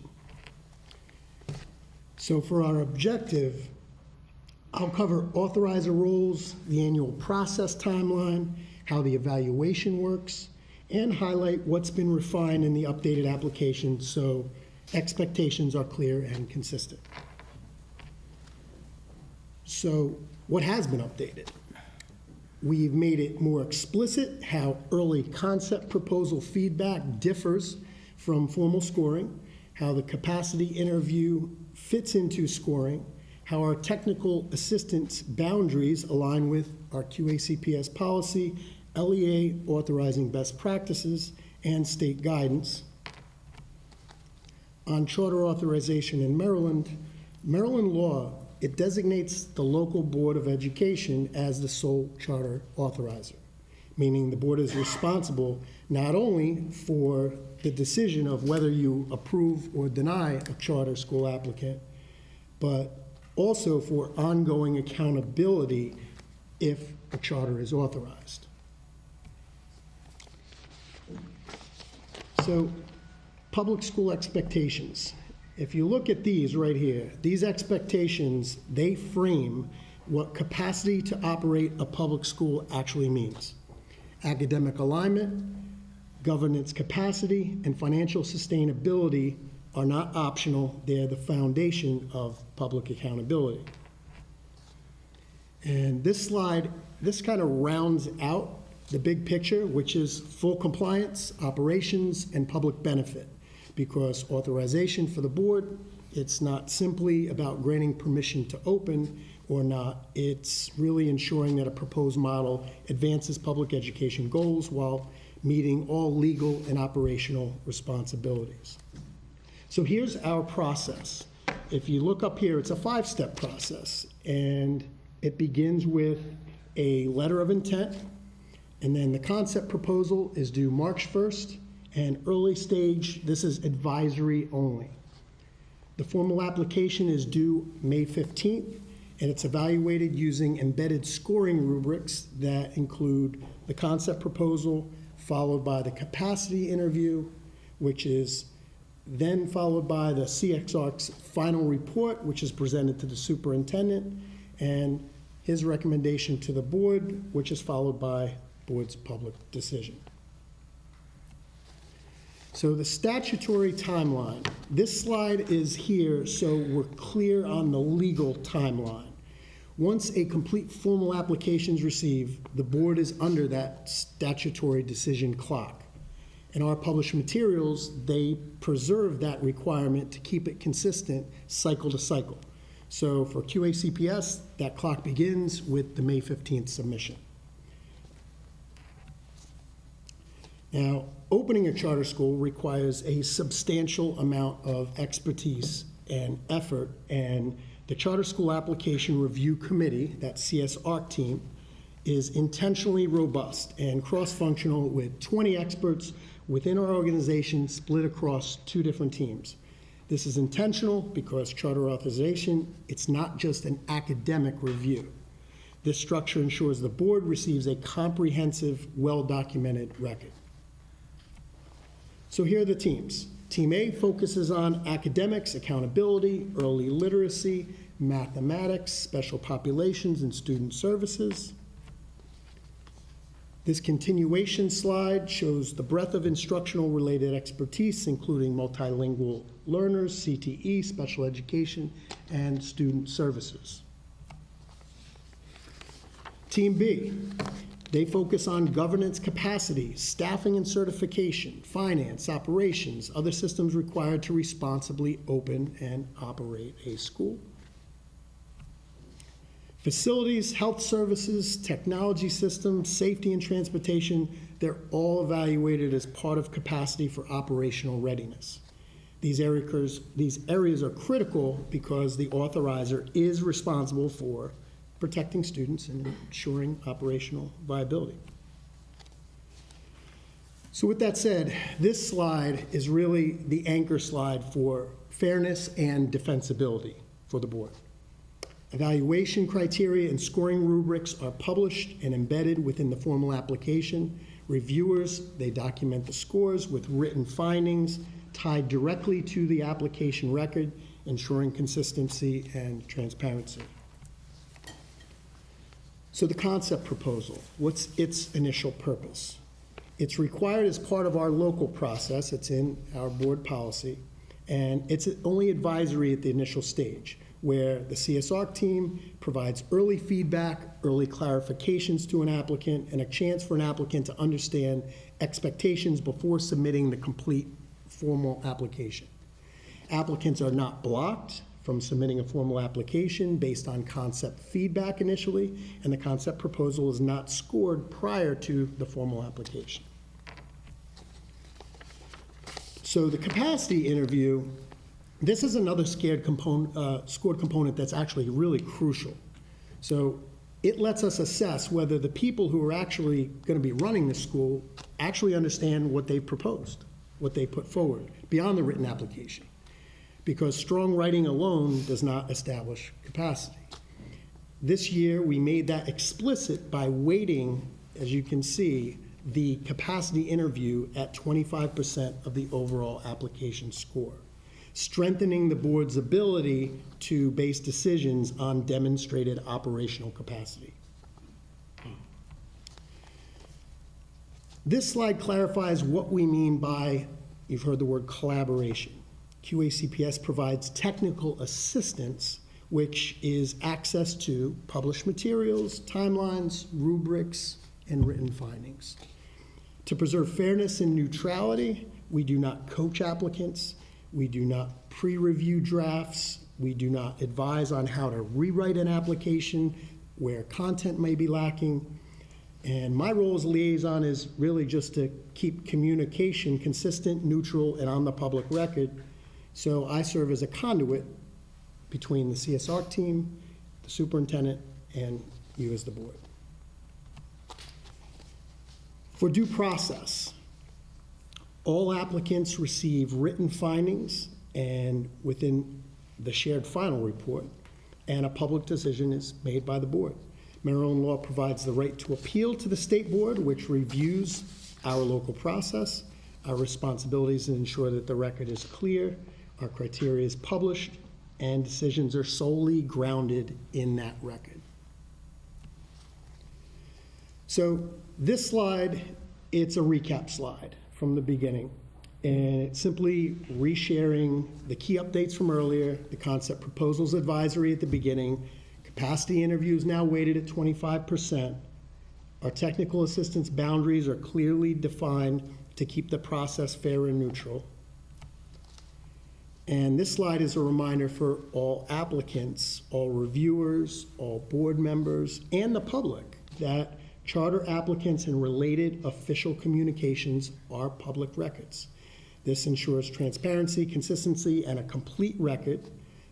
In order to do that, the charter authorizing process, it's managed through published materials and the designated charter liaison. Board decisions occur only in public session and should be supported by a clear rationale tied to our published criteria. So this is the Board of Education's role right here, this slide. CSR, their advisory, the superintendent makes a recommendation, but as the sole charter authorizer, the board's decision must ultimately be grounded in the application record, the published evaluation criteria, and statutory requirements, not advocacy, not applicant preference, or even general fiscal impact considerations outside of the record.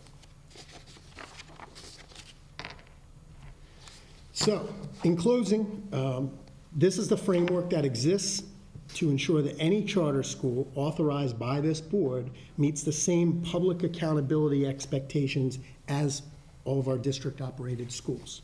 We remain committed to a process that's transparent, as Dr. Kibler has said often, neutral, legally compliant, while prioritizing student outcomes and public accountability. That is the authorizer's ultimate responsibility. So with that said, I'm happy to answer any process-related questions anyone may have. I just want to thank you for putting the presentation together. Mr. Bell and I talked about this and thought it was a good idea to have a presentation with the board, just to show you all, notify you all some updates we made to the application, but also be able to talk about this while there are no applicants currently. So Correct. concept proposals are due in March. Correct, March. So I know last summer with some questions and things like that, we just wanted to have the opportunity to be able to talk if there were questions or talk about anything now when we didn't have an application that was up. We thought it was beneficial. Sure. Does anyone have any process-related questions? And then the notice of intent, that would have to have been delivered 3 months before the application is due? The letter of Okay. intent, yeah, that comes first. That's March 1st. March 1st would be when the concept proposal. It said 3 months from May, was it May 1st or May 15th or something like May that? 15th. I didn't have anything. Anything else? Well, thank you. Thank you for preparing this. Thank you very much. I hope it's helpful. Thank you, Mr. Bell. Congratulations again. Thank you. Mr. Thank you. Bell? Next up, we have Dr. Kibler for AIB responses. Dr. Schreckengoss. Oh, Dr. Schreckengoss. She's going to take the lead. As she gets set up, I can just say we've really tried to keep the board and public informed on the notice letters that we received from the AIB. And so we have some dates coming up, and one just passed for the notice letters that we had to respond to. And so we're going to share both of those, our progress on both of those topics tonight. Thank you. So good evening, President Capes, Superintendent Kibler, members of the board and executive team. For the record, my name is Jennifer Schreckengost. I'm serving as interim assistant superintendent, and I appreciate the opportunity just to give you a brief update on our response thus far to the letter of notice received from the AIB. So as you know well, we were cited for 3 areas of concern: our 3rd grade ELA proficiency, our 5th grade math proficiency, and our minimum school funding. And as Dr. Kibler said, that budget piece has a different timeline. So I will not be addressing that in this presentation, though Mr. Watkins has already submitted his letter of response, and it is on board docs. So in the letter of notice dated December 9th, we were advised that a root cause analysis of why our schools have lacked academic progress, including solutions and next steps, was going to be due to the AIB by February 15th. So upon receipt of that, return from break, we did begin the process, and some things that we started then in early January were conducting a root cause analysis as a district. We worked with multiple stakeholder groups, including principals, our math and reading specialists and supervisors, to begin to uncover kind of common themes about why our ELA and math scores had gone down. You also have seen our budget draft, which you can see clearly prioritizes support for student achievement and academics in schools. And as Dr. Kibler mentioned earlier, we did begin our mid-year school monitoring visits. At this time, I think we've been set to 7 schools. We have 7 more to see within the next 2 weeks. That is part of our process to examine school improvement plan progress and just talk to principals specifically about the efforts and the outcomes that they're seeing. So then, on January 23rd, we had a meeting with the AIB about the root cause analysis, and they advised us then, with this summary document that you'll see here, that not only do we need to produce a district root cause analysis, but every school impacted needs to produce their own school-based root cause analysis. So, what we have done since then, in fact, today we met as an A&S team, and every school began the root cause analysis process with our supervisors, our specialists, our special education supports, really began to examine their school-specific data to uncover the root causes in every school, and are beginning the work on creating school-specific plans. As we know, this is 3rd grade ELA and 5th grade math. However, every school has a need, and every school had a problem statement. We also, the AIB has these guidelines. MSDE has designated 9 schools as in need of targeted school improvement. So those schools were able to do a root cause analysis for those student groups. Would you like me to explain what that means? So MSDE views a school in need of targeted school improvement as an overall Maryland report card score of less than 45 for a particular student group for 2 years in a row. And so that is that designation. Any more that you want to say about that? I just wanted to say in general, the steps, working with the principals, today was a great day with our principals, giving them time to look at this root cause analysis. This is different for the Accountability and Implementation Board since Blueprint has come on board. Pretty much everything we've done for the Blueprint since we got here, if you remember, that's the first position I was hired for in Queen Anne's County Public Schools. It's really been district approaches to every response that we've given to the AIB or the state of Maryland MSDE. That doesn't mean we didn't have input from all stakeholders, but actually asking the schools and the principals themselves to do a root cause analysis on their school and why the scores have dropped over the past few years, that's new. It's a lot to ask principals. Luckily that there's been some movement on the timeline for the AIB, but I think that we can agree that very worthwhile activity, and I think the principals agree too that taking the time to look at this and dive in and come up with the root cause analysis to be able to take back to their leadership teams in the schools, it's really just time well spent. And I agree with Dr. Schreckengast. While this is specifically affecting 8 of our schools for the AIB response, we recognize that all of our schools in the district can improve, and that's why we ask all 14 schools to specifically look at this, and for the 6 that didn't necessarily need something for the AIB, worked on a problem statement for their schools in areas they could improve. Thank you. Additionally, we had submitted a draft of our district root cause analysis to AIB for some early feedback. And we have not received final word, but have been in communication. And they're pleased with our progress. They have some good suggestions for things we can do to refine. So that is underway. We also know that since Dr. Kibler has been in office, he has had very clear priorities of focus on student achievement, on leadership development, and on the budget. And so some of the things we have already begun to address.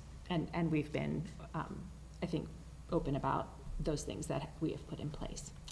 So the next steps, according to our letter of notice, is to take the root cause analysis and the suggested steps next to create a more defined plan of what we're going to do, which is due to the AIB by April 1st. They will then tell us kind of what their monitoring looks like, and Dr. Kibler and I will be presenting to the AIB board.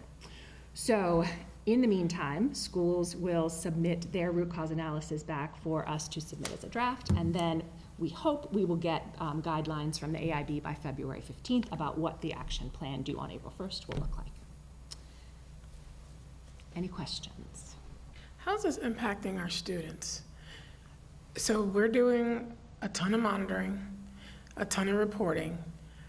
Who's doing that monitoring and reporting? And are they being impacted in their ability to continue to teach and work with our students because they're so busy trying to gather data and do all this reporting and go and give AIB what they want, but our kids are still not getting what you're beating on us for them not having? We don't have enough people where one group is just monitoring and looking. So who's doing the monitoring and the looking? It's usually the people that are supposed to be teaching our students. How are we managing that? It's a very good point and well received. What I can say, Dr. Schreckengast and I are using this as a way to get our principals and school leadership team back to being the instructional leaders of their school, and making sure that we are taking time to look at the academic achievement data in their schools to help move student achievement forward. Is it a burden? Is it a lot on them? Yes, but we're trying to use it as a guide to help improve outcomes in the classroom. We're trying to advocate where we can. When we originally got this, we were supposed to have this first draft, was it this week? February 15th. February 15th. We were able to push that back a couple weeks. It's to be a draft due in March and April. And we said, if you want us to do this work, it's already a lot on the schools. It's just 8 for us. But Montgomery County, it's 200 elementary schools that they have to do this for. 200 individual reports. It's a lot for us too. We don't have the staffing levels that they do. So being able to advocate for that time, to be able to, that we do something that will help improve student outcomes is important to us, but it is a lot. And if I may address that, I thought of two things. One, when Dr. Kibler presents the calendar options, I think you'll see that he has prioritized time for teachers to manage that data piece and to really look at student work and to see where those needs are. The other thing, when conducting the root cause analysis with our specialists, you know, they went from 1 in each school to 3 district ones. And what they are saying is, it's not, we need more of us because we have so much work to do. It is, we miss coaching teachers. We miss being able to be in their classrooms and support them and help them do that work. Exactly. So that is another real benefit of having more specialists, is that they can support teachers in this work. Correct. Does that make sense? Yeah. But it is not lost in what we've gone through with budget the past 2 or 3 years and having to cut staff. And the last couple presentations we've just had tonight, the demands that are on our staff members, all of us, from myself down to the classroom teacher, it's a lot, and people feel it. Any others? Didn't they extend the deadline just a little? I listened in on the call. They said everybody was doing a great job at responding. Just, I mean, if you hadn't heard it, yeah. Not to, they extended the first deadline. So they kept the final draft deadline of April 1st, isn't it? Yes, Did they? April 1st. Oh, yeah, I So the February 15th has been moved to March 2nd. Oh, that was it, okay. For our draft of the root cause analysis. The one you had already done?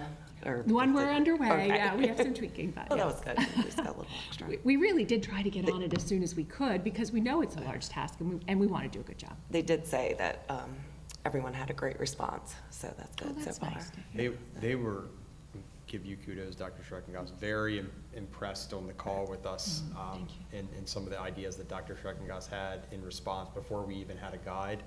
And I'm sure that that's a little bit of what's going to be coming in the final draft because of the ideas that we had. So it's great. Thank you. And I'll tell you, we will use those extra 17 days or 2 weeks, whatever it is. It's not much, but it's important time, that extension. Yes, and so the work that schools did today, they will take back, share with their leadership teams, share with school improvement teams if possible, and really get the school-based buy-in or input as to what's going on there too. Thank you. Yeah, thank you very much. Oh, Mr. Watkins, did you want to say anything about the notice letter? Sure. So on a different timeline, the finance team had to submit a letter for the plan that we were putting in place. And our plan was essentially going into fiscal year 26, our plan was to align the largest portions of our budgets to be in blueprint compliance. By the time we got to the October and November evaluation, we had already met at the aggregate the minimum school funding at each of the statutes. Now we put in place a plan to continue to work on that to better prepare us to load the fiscal 27 budget in preparation for full compliance next year. And that letter is posted on board docs that we submitted if anybody'd like to see. If you remember that we received the letter for reporting in 25, got kudos for the progress we're making in 26, but just to make sure that we were continuing on that path. Thank you. Next up, we have our 26-27 school year calendar discussion. Dr. Kibler, is that you? It's me. You're gonna add 20 days for snow, right? This is 26-27. Oh, still. So just wanted to, we're going to try something new. Now that you appointed me superintendent, I'm okay with trying something. Not on the using our fancy technology. So I've got the power right here now instead of going down. So just to let the board know, so we're on the 26-27 school calendar timeline. What we have normally done now over the past 4 or 5 years is we had the CAC and the SSIC have input on the 3 draft calendars for next school year. What has become a tradition, and I'm here tonight to see if the board would like to continue with that tradition, is basically we put out the 3 draft calendars to a vote to not only our staff members, but also our families. You have a board policy that says we provide 3 draft calendars to staff for input before you all vote. But it has been the thought of previous boards and that we should also get input from families. I totally agree with that. The administration totally agrees. The CAC and SSIC also agree. And so we just wanted to make sure that you all wanted to do that. And what we would like to do is put that survey out, hopefully later this week. It might be the beginning of next. And then bring the results of that survey back in March for a vote. So with the draft A, B, and C, can we have a D? Shortened spring break. I believe C. No, they're all like 7 days. They're all, I'm pretty sure. They have from the Thursday and Friday. I mean, nobody likes their spring break, but that's. Calendar option C does not. Oh, but then we need it with the, sorry, I can't see them for some reason. But it starts. When does C start? C starts after Labor Day. No, so we want, I would like to see one that starts before Labor Day, the 24th, and then shortens spring break, and then ends earlier. So basically moving everything back 1 week. Yes. No? I mean, does everybody like their spring break that much? Is it that, I mean, I know everybody likes spring break, but I just feel like I personally would rather get out earlier in June, and especially if stuff's going to be added. So, and then we also need to look at, if you add 3 days at the end, we've already added 3 days, but in order to ask for a waiver, do we have to add 3 more? Sorry, I have prepared to talk about that in the next calendar. Okay. Well, so the way the state law on that works is you have to show building days into your calendar. So we have 3 days built into the calendar. All of these options have those 3 days built in. After that, if you have that much snow, you have to add up to 3 additional more before you can request a waiver. With what we've had snow so far, we are at adding 2 days. So we would want to end on a Wednesday, so that way you had Thursday, Friday, and Monday. They waived the Monday. Oh, am I not allowed to say that? You can say. I mean, it's. So I will also say, in draft A, actually, Labor Day is really late next year. Yeah. So we're proposing starting 2 weeks before Labor Day. Anne Arundel County Public Schools is at least, there's other districts considering that. They have already approved that calendar, I believe.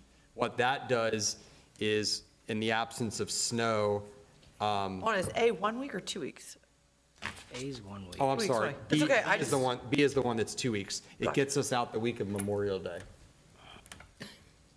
It's great for high schoolers that play sports, but I don't know about, I guess camps are kind of done by that point too. Well, leave it up there as an option.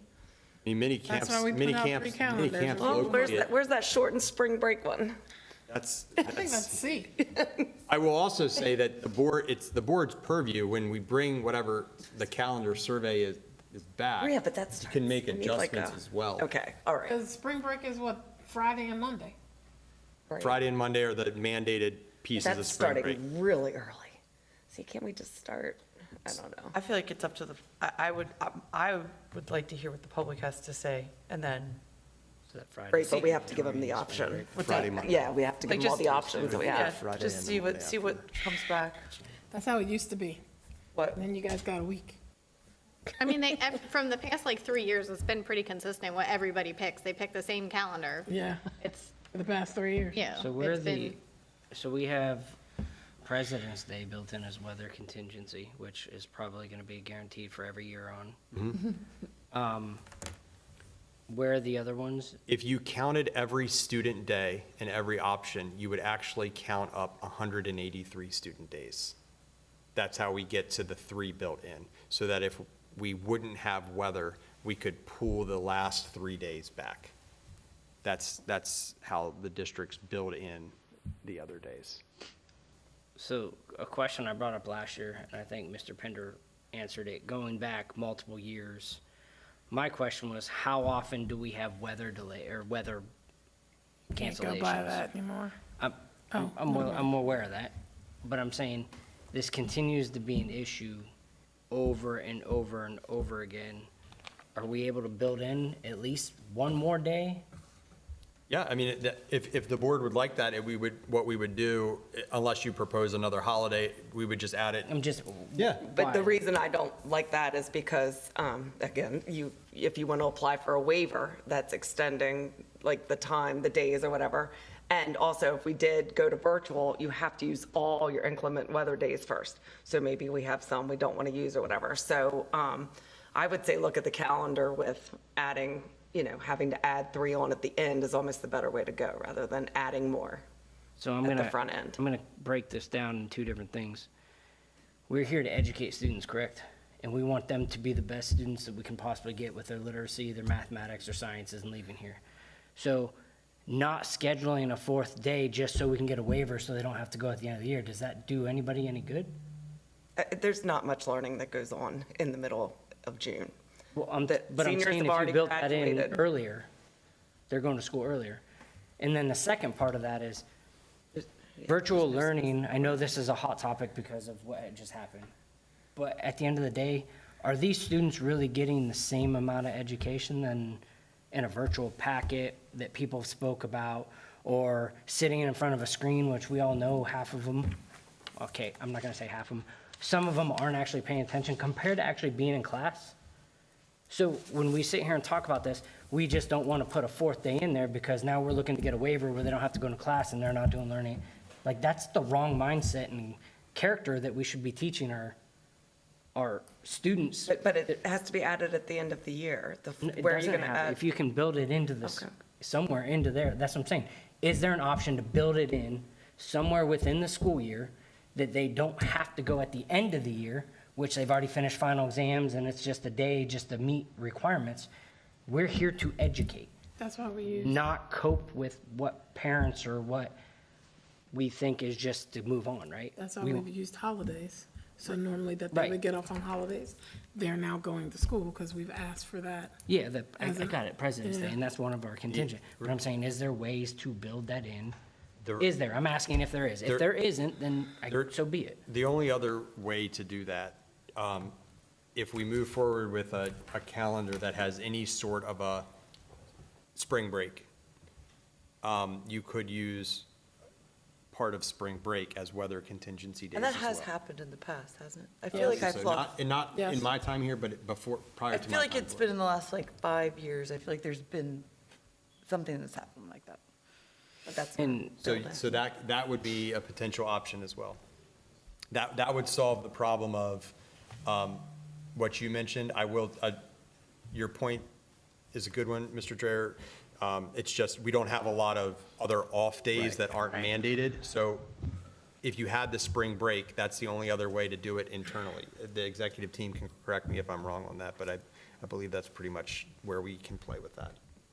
When it comes to back-to-back professional development days, is that in a contract?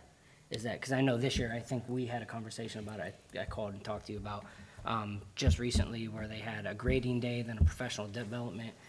That's really surrounded just in January around the rollover days for the high schools and middle schools as they switch from the first semester to the second.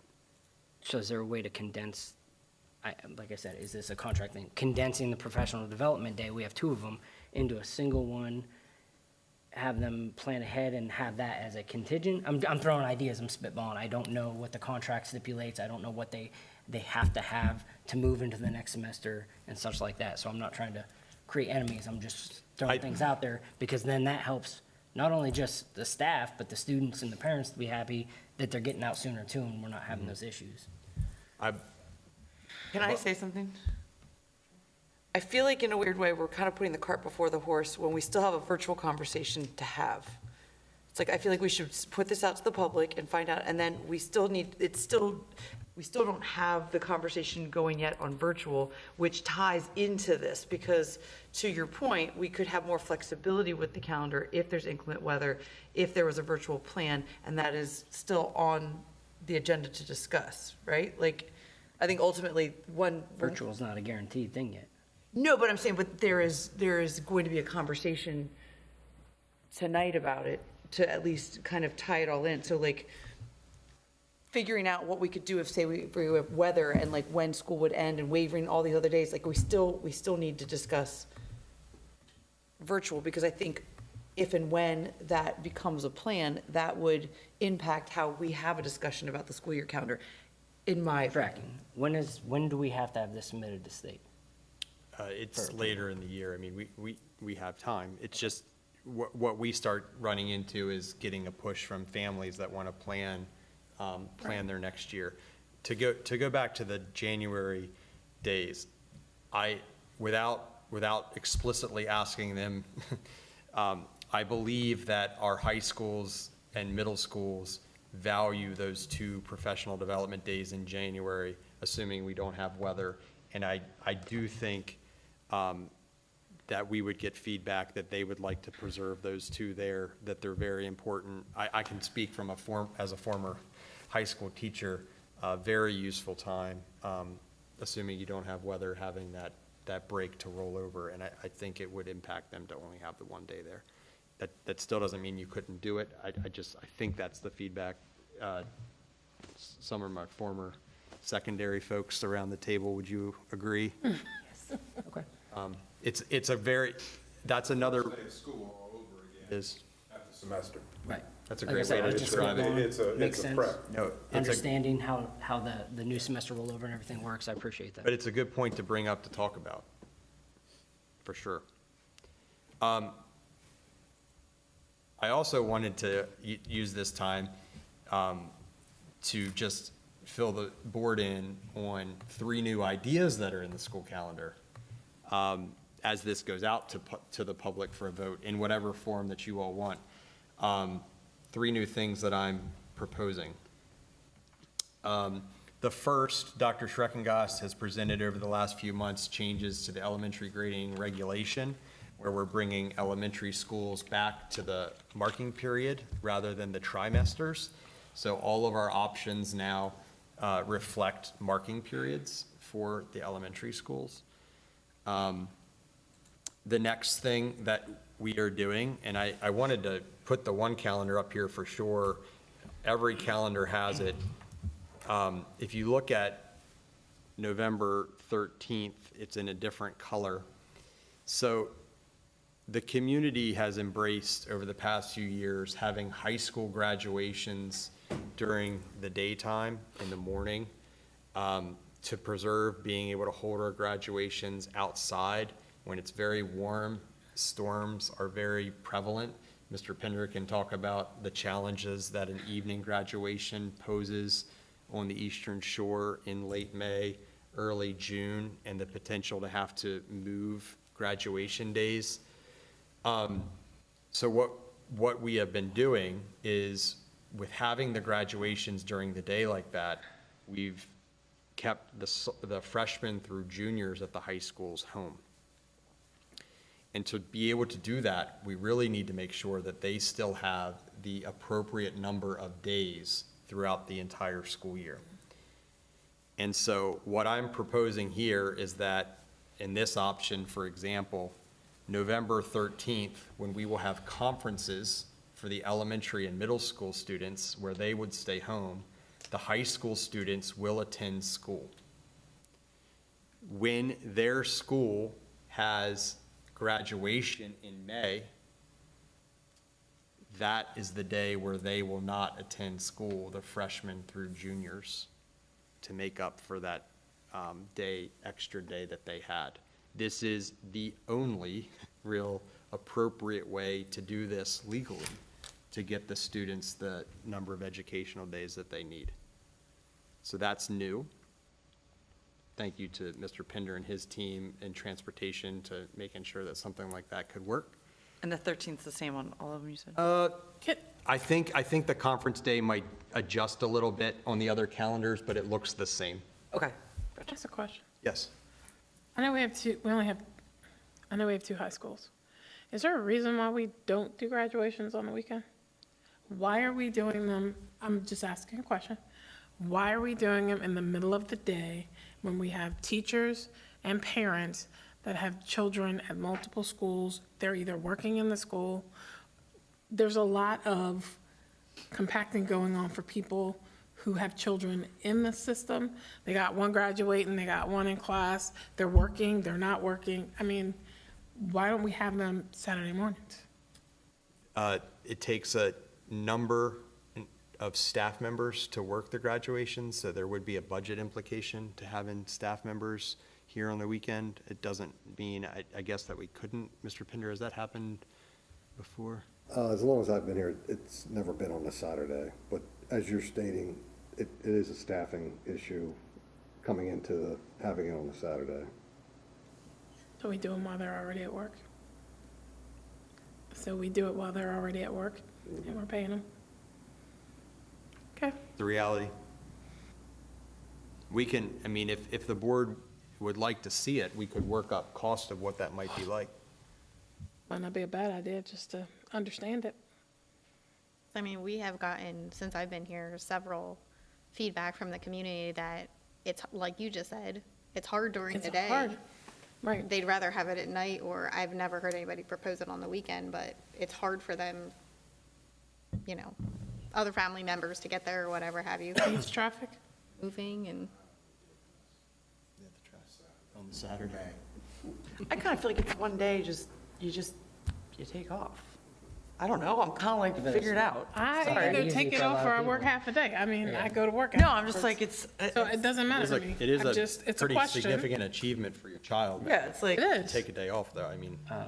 But the issues that we've, compounding what you said, the issues that folks have seen is, especially when we have to plan for weather, and they got like family coming to town, or their grandma drove 2 hours or something like that for, And we have to and then they have move to it. postpone it, and then it's just, I mean, we can't make everybody happy. I will tell you, That's on just Ken the things Island, that when we've you have a been hearing. graduation, don't even think about going to any nice restaurant to eat at lunchtime. So you add that on the weekend, when you can't even go there when you live there, I think it's, for Ken Island, I think a weekend is terrible. I can't even go out of my house. That's fine. How about I do that, if it's okay with the board? So we have, the graduation is basically set for this year. Right. Dr. Schreckengast, during our next high school committee, if we could please pose this to the high schools and design a survey that they can, that we can get some feedback from families.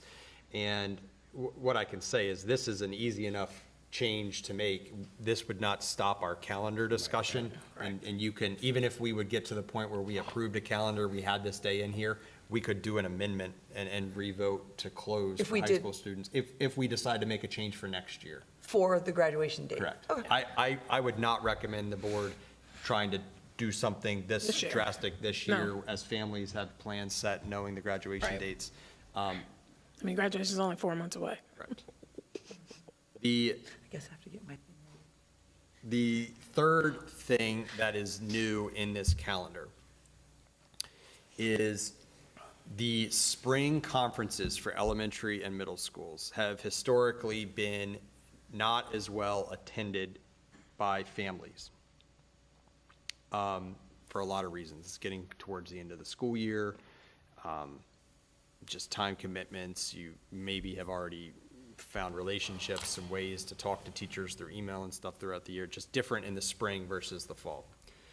We've also heard tonight multiple times the strain that's being put on our teachers and our administrators and the workload and time, looking at student data, student work, planning for students.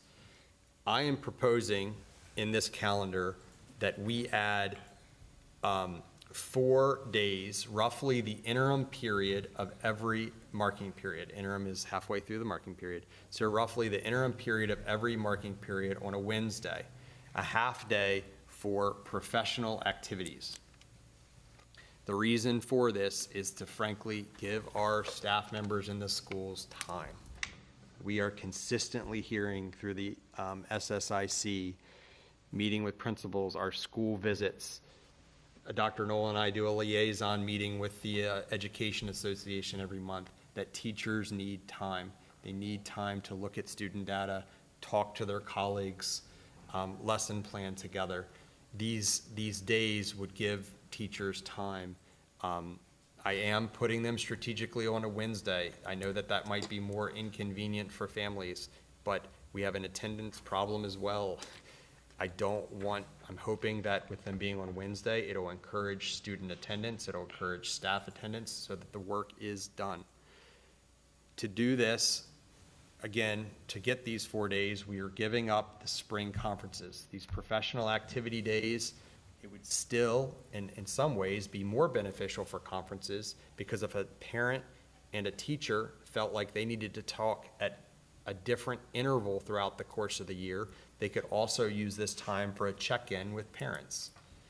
Has this been sent to the teachers? This has been sent. We've done that. We've talked about this with the teachers through both our monthly liaison meeting. They were extremely grateful. They were very supportive of it. Dr. Schreckengoss shared this with not only the teachers, and I don't want to speak for them, but I think got positive feedback, and the Citizens Advisory Council, so the parents felt positive about this? Yes. There was some concern that those days were falling on Wednesdays, with the idea that a half-day early dismissal is difficult for parents. But when they understood the purpose and they understood why, to give teachers time to do this work that is so important to help our students grow, they very much bought in to the idea. This nets 2 additional half-days throughout the course of the year. So I know I talked about 4 additional half-days. There's another marking period. Our grading policy says we give time for grading. It does net 2 half-days over the course of the year. But with the demands on the teachers, it's something that I want to propose to the community, to you all and to the community. And so I'm happy to answer any questions on the 3 changes I'm proposing.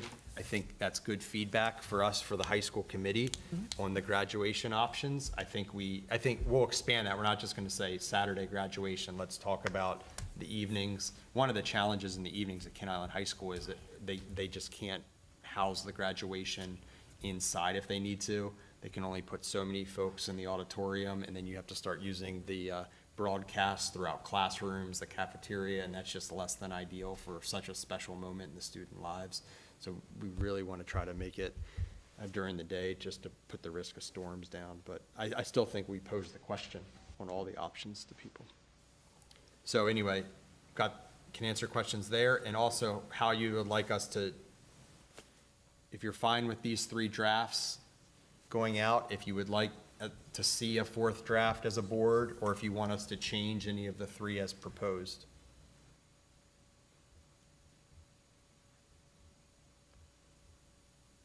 Happy to do whatever. I guess whatever the I'm fine with the 3 going out, I guess whatever. Let's just see what the teachers, families, parents say about this, and we can, the community, we can. Because I know we've been trying, we get it all the time when we have MABE functions.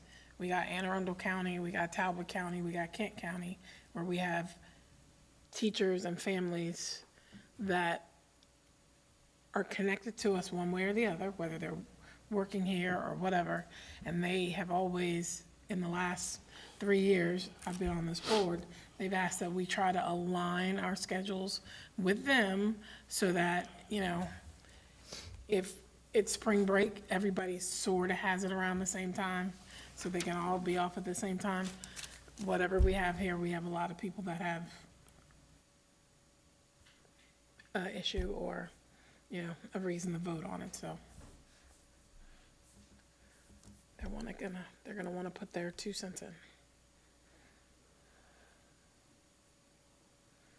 I say it goes out like it is.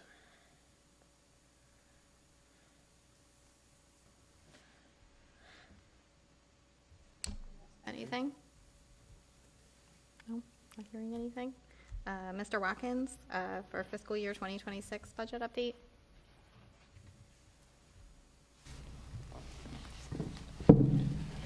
Good evening, everybody.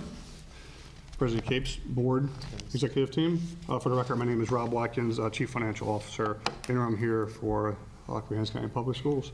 And tonight I set before you a review of the fiscal year 26 budget expense sheets. We'll start with that, and then I will follow up with some more information about our fiscal 27 budget. We're spending down as appropriate in fiscal year 26. Projecting well. Are there any questions about the current budget that I can answer for you? Remember, this budget sheet shows that we are about 90% spent down, or at least projected to be spent down this year. Remember that number does not represent all numbers that are going to be spent. That just shows the current expenditures and anything that is encumbered, such as salaries and contracts. There's still lots of expenses that come out of that. The biggest one being down in fixed charges is the state pension payments. Those are not encumbered, so there's still $2.5 million of payments to be made out of that account.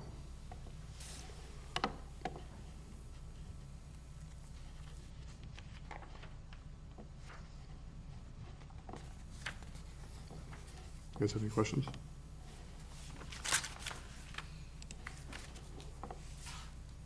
Okay. So then I bring before you an update to our draft fiscal year 27 budget. Since I left you, attached to the board docs, I should have mentioned that in the fiscal year 26 there are 2 reports posted on board docs, the detailed expense report and the summary expense report. Underneath the draft fiscal year 27 budget, there are 2 things attached, this presentation and a draft budget book. Since I left you, we were able to get access to the state file that we talked about last time. In that state file, it outlined the revenues for both the state and local share coming to us. We were able to incorporate those values into the budget book, and tonight we're going to review those values here together.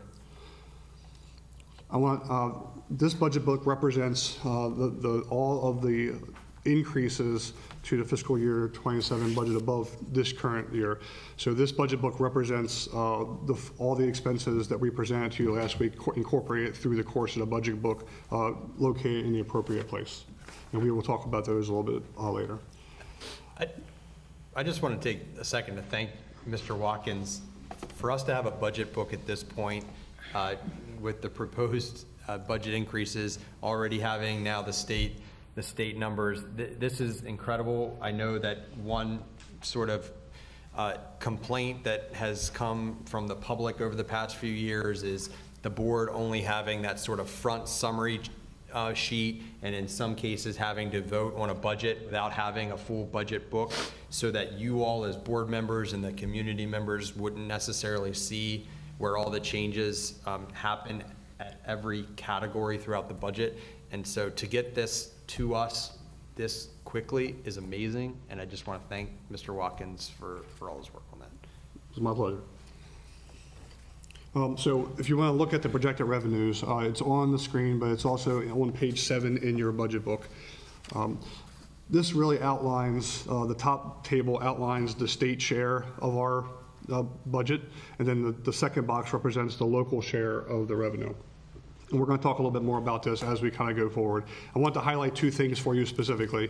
That the total increase in the state share was $1,488,000. We'll talk about how that impacts the budget book here going forward. In general, we saw increases in both the state and local share for foundation, for college and career readiness, for concentration of poverty, and for pre-K. We saw reductions in in comp ed, in multilingual learners, and in special education. I want to highlight that the values that we have that are placed in here, the revenues that are placed in here, do not reflect any additional dollars above the required maintenance of effort that is in the state aid sheet and required by the commissioners to give us. So we did not project any amount of money above the maintenance of effort that they could have provided us. We just stated the facts as we know them today. A reminder that on the same page, the blueprint values also exist, and those remain to be foundation, CCR, comp ed, concentration of poverty, multilingual learners, special ed, and pre-K, and those are highlighted in the blue boxes. In this current budget, it represents $102 million, over $102 million. When we look at how this lays out, so we see overall a projected increase in the state share of $1.488 million. We are showing a decrease in the local share contribution of $164,000. That does not represent a decrease from the commissioner's office. That is simply a value in the state aid formula. Essentially, it's due to the slight reduction of enrollment amongst the subgroups in our system and how the wealth formula dictates that. So that is not to be read as a reduction from the commissioner's office. That is simply part of the state aid calculation. These values, when you add them together, give us a total revenue increase for fiscal year 27 of about $1.3 million. Reminder, this local share does not represent any dollars above the required maintenance of effort from our commissioner's office. When you look at how we take the additional requests in the budget and we lay them out into the budget book, it increases our budget request from $127.5 million this year to almost $141 million next year. That's a projected budget increase for fiscal year 27 of $13,379,125. And when you combine that with the revenue, that projects in our budget book a deficit of $12.1 million essentially. And what this essentially is when we took those asks, those extra positions, the increases in the required increases, the additional requests and increases in the budget, it basically creates a $12.1 million deficit. This essentially represents a potential ask to the commissioners to balance our budget. So $12,055,188 would be what we would need to balance this budget. When you look at how the proposed increase lays out across all of the categories and across the subtotals, you see that the bulk of it does go towards salaries and wages and fixed charges. And we can see that in the graphic, that when you take just the $13.379 million increase, 52% of it does lay out as salaries and wages and fixed charges, so as people. When you look at what fixed charges are, so a reminder, so fixed charges make up $35+ million of this budget. These are all the things that the fixed charges really are. They are their pension costs, their insurance costs, they are Social Security tax, they are health insurance, their retiree health costs, background checks, all the things associated with our wages and salaries and the benefits to support our staff. You will find this on page 47 in your budget book. When you look at the proposed 27 budget, that $140.8 million request, this is how the numbers lay out across the categories and across the subtotals. And graphically, it lays out like this. And again, 83% of our total budget, projected budget, is devoted to people in the area of salaries and wages and fixed charges. So at this point, we acknowledge that there is a need from our commissioners to balance the budget if we go forth with what we are projecting as a need for fiscal year 27. And we can look at the proposed increases by going to page 5 and 6 in our budget book. This is the page that we present to you on the 21st at the budget session. There were no changes in any of the items on it. There were some slight changes to some of the values. Ultimately, the changes resulted in a very minor reduction of the request. So if you look at page 5 represents the requests page 5 and 6 represents the requests in two different categories. Page 5 represents the top part of the budget book in white there, represents really the required costs needed to operate our current budget next year in fiscal 27. You add the gray boxes in to complete that request. We believe that we can potentially live without the gray pieces if absolutely necessary, but ultimately we have to find places in our budget to further support the additional needs that those items bring to us. I will point specifically to substitutes, for instance. Substitutes, as we lay them out, there are increased costs to substitutes, and those values are essentially needed to pay for them. When you go to page 6 represents the program improvements, and this is where you will find the 37 position requests and the other items to improve our programs. So again, when you add up both pages, these requests equals $13.379 million.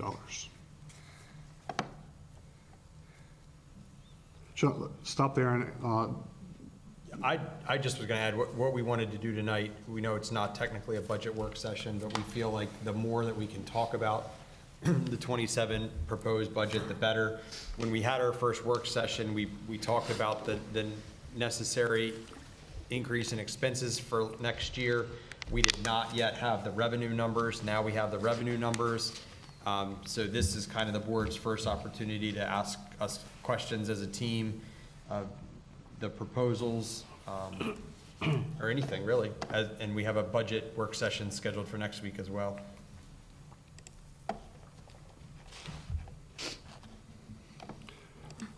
Our next steps here, so reviewing the process. So we got state aid. We shared, at this point, we've shared the information that was shared in the context of the budget book. We combined the revenues with the projected expenses to create this draft budget. We got the budget book presented. So now it's time to incorporate any feedback from the board to the recommended superintendent's draft fiscal year 27 budget. And as Dr. Kibler said, we're scheduled to vote on this on March 4th, but we certainly could vote on it earlier if that was what the board wanted to do.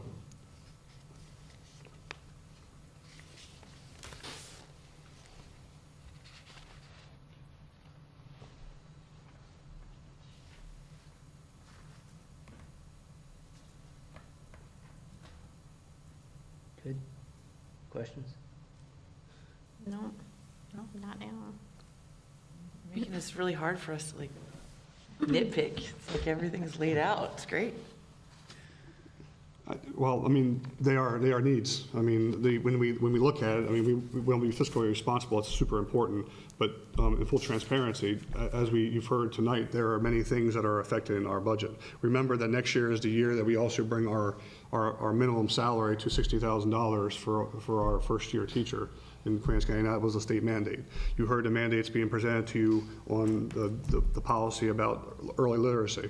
You can bank that when you hear the adolescent literacy policy, there's going to be additional requirements that come forth with that. So as we continue to grow and as we continue to improve our programs, there's going to be costs associated with improving those programs.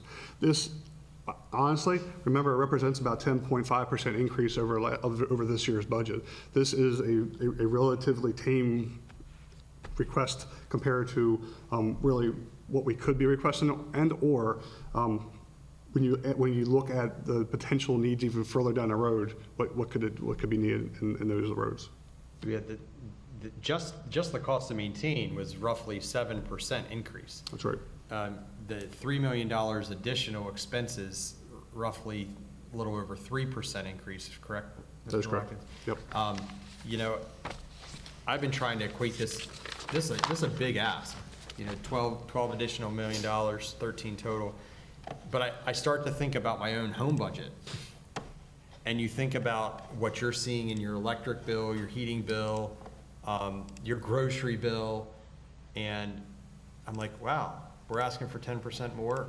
That's probably at least what my expenses going up at home as well. It's not easy. And as you said, Ms. Eichler, to look at this, they're not easy decisions when you look at the list of what do we do. Modest increase, I think, in the additional expenses. The 9.5 to maintain, to where you hear the AIB telling us that, you know, our scores have gone down and we need to improve, which we know. You hear the new literacy policy that's just going to put another demand on our teachers and our administrators in the school, and frankly our central office personnel as well. It's everyone, the demand, and so we're trying to balance all that, recognizing that these are real dollars.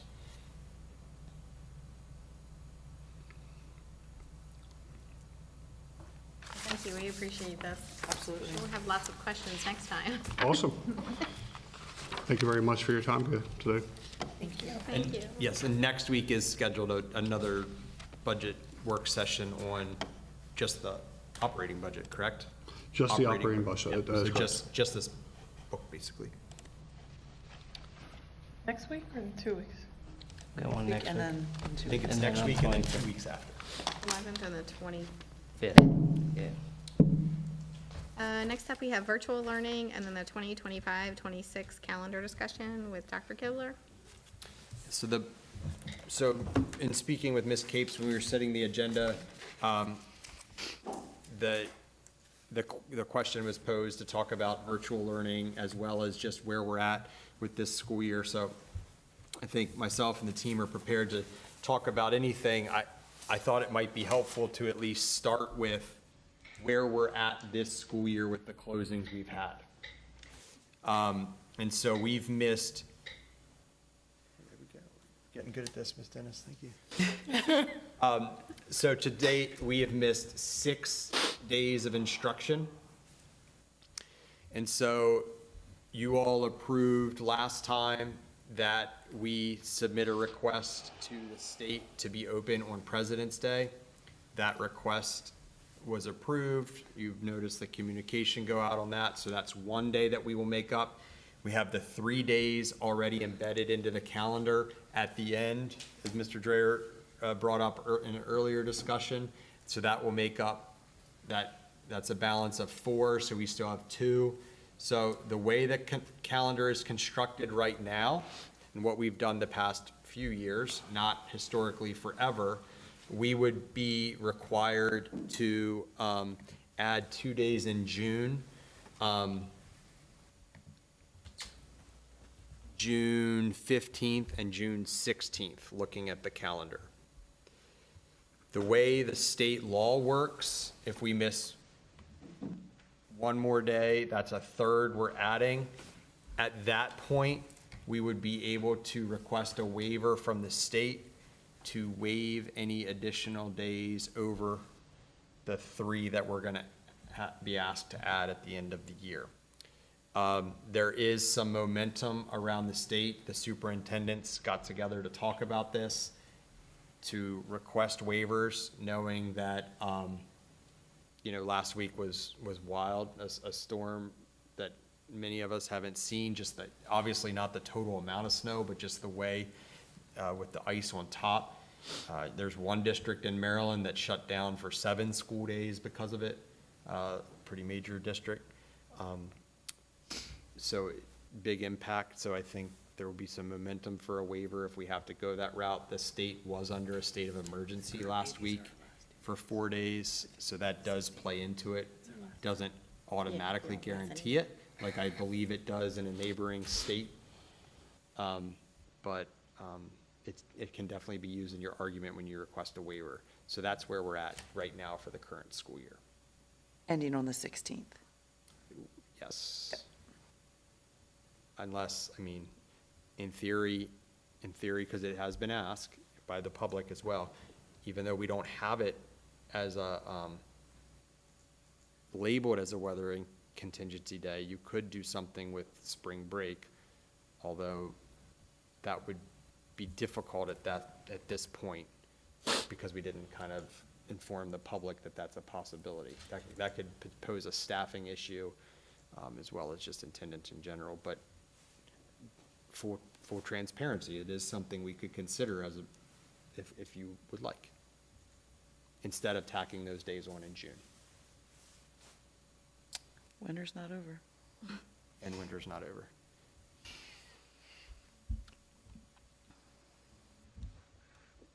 Are there any questions or anything you want to talk about just around that with the adding of the days and what has already happened? Spring break is a week this year. Yeah, I can pull the calendar, so I have the calendar up here. April 3rd through the 10th. That's correct. So the state law is that we would be closed for Good Friday and the Monday following Easter. So if we did anything with spring break, April 3rd and April 6th would not be touched. And the 7th through the 10th. And my recommendation would be you start at Friday and pull backwards if that was something that we would do. I would say the 9th and the 10th for the 2 makeup days. I know we're going to have some teachers out, we're going to have some students out, but it's my thought that you could do a lot more in April than you can in June with testing and everything else coming up. So before we start worrying about dates right now, because Mr. Dre just said it's probably a little late to make any date changes this year. One of the questions that I've always had is, so when we were in COVID, we had to issue hotspots to a lot of students that did not have access. And I believe some teachers too, because we have people that are in areas where they don't have Wi-Fi access. Do we know what that cost would look like? These are questions that we probably ought to have answers to so that we can make informed decisions. So we know that collectively we have hundreds of families in this county that don't have Wi-Fi access, even though there are 3 companies working towards fixing that. I don't remember the number of how many of our students are in those domiciles and what we need to do financially to counteract that. Sorry. So I have some real rough numbers. Okay. Try to be prepared tonight to discuss this a little bit. This is not, you had talked at one time just kind of offline about some grants, so this does not include any, I just haven't been able to do that yet. I would estimate that we would probably need at least 300 hotspots for students. And I put a number, I don't have a good number. I kind of tried to be conservative and maybe about 50 for staff members. It could be a little less. Talking with our supervisor of technology, he estimates a hotspot costing around $80 a piece. So the purchase of the hotspots is roughly $28,000. For 350 of them? Correct. He said the last time when we were really using them for COVID, the price was $30 a month to have it activated. We were receiving a discount and got it for about $15 a month. He's hopeful that we would be able to still get a discount and just have it on for about $15 a month, but it could be $30. What I estimated if we were going to do a virtual plan, my recommendation would be that because you still with the virtual plan have to have some days built in regardless. Right. So history would tell us we probably wouldn't need them in December because your built-in days, if you have days off in December, would probably take care of the December days. So we would probably hand them out and turn them on for January, February, March, so 3 months. But again, I'm just trying to plan. We can edit it as you want. That's my initial. So that would be a cost of around $16,000 or $31,000, $32,000, depending on if we got that discount or not, for the hotspots. On top of the 28,000. On top of the 28. So you're looking at, what is that, roughly 44,000 or about 60,000 to have the hotspots on for 3 months. To this point, the way the calendar is built this year, we would have used them 2 days. How many, during COVID, we had a hotspot because I didn't have internet at the house. The hotspot didn't work because we don't get cell service. So how many of the people, if you don't have cell service, the hotspot doesn't work? Do they know how many people? Because I know there was kids, they were going to the parking lot and. Because that was the other thing too, because you would drive to the parking lot and then they would open their laptops, get the downloads, get the updates. But see, we wouldn't do that because this is for weather. Right. That's true. And you would still need to get laptops. So the other piece of this is, now I do have so I've been researching what some other districts are doing for their virtual plans, but if we were gonna go ahead and go 1-to-1 for every grade level, right now we're 1-to-1 devices for first grade through 12th grade. So if we wanted to add devices for pre-K and kindergarten, we would need roughly 300 for pre-K, 500 for kindergarten at about the cheapest option. Our supervisor of technology says at $400 a pop. So you're looking at $320,000 for that. So when you do the math, and then you think about how many days that you have, it's like, what's the average cost per day to have virtual learning? Like Like really, when you talk about hotspots, you talk about activation, you talk about the laptops, you talk about the case, you talk about the chargers and all that stuff. Let's just say on average, school districts have 6 days, 5 days, 5 days. What does that, So you can't use all 6 days in virtual learning. So to our point, right now, we would. it's like, this is like a big price tag for, I think she's what's trying to say is like, it's $100,000 a day. Right.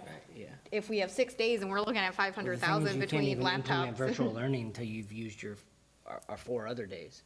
So your 4 snow days you have to use before you can even go into virtual learning. So that 6 days isn't even 6 days. We'd be at 2 days right now. We can do virtual learning. And so the discussion you're having right now, there are, So it's actually more. It's compounded even more. Yeah. You're talking at this point $150,000 a day or $200K a day. roughly half the districts in Maryland do not have a virtual plan for the reasons we are discussing now. Sir? Earlier, historically, I kind of went through and ran the numbers. So for the past 16 years, on average, it's about 5.2 days, 5 days of closed for inclement weather. Back in 2013, 14, we were closed 12 days. That was the most. And then back in, trying to read my own handwriting, I think it's 2021, 2022, it was 1 day. But if you average it out over 16 years, it's about 5 days a year, sir. Appreciate those numbers. Thank you, Yep. Mr. Penner. So I do want to share, because I don't, with the devices, it's a good question. I did notice another district in the state, they are not one-to-one for those real early grades either. So at elementary, they are one-to-one for middle and high. Their students have their devices with them all times, just like we have in the district. So one way they get around the device, not the Wi-Fi. The Wi-Fi we can't go away from if you read the law, in my opinion. But the devices, they get away from that without having to buy them for everybody. By request, they ask parents, do you need a device brought home? So that, like, me as a parent, so I have 2 boys that are elementary age. I have 1 desktop computer at home, so I would only request for 1 to come home.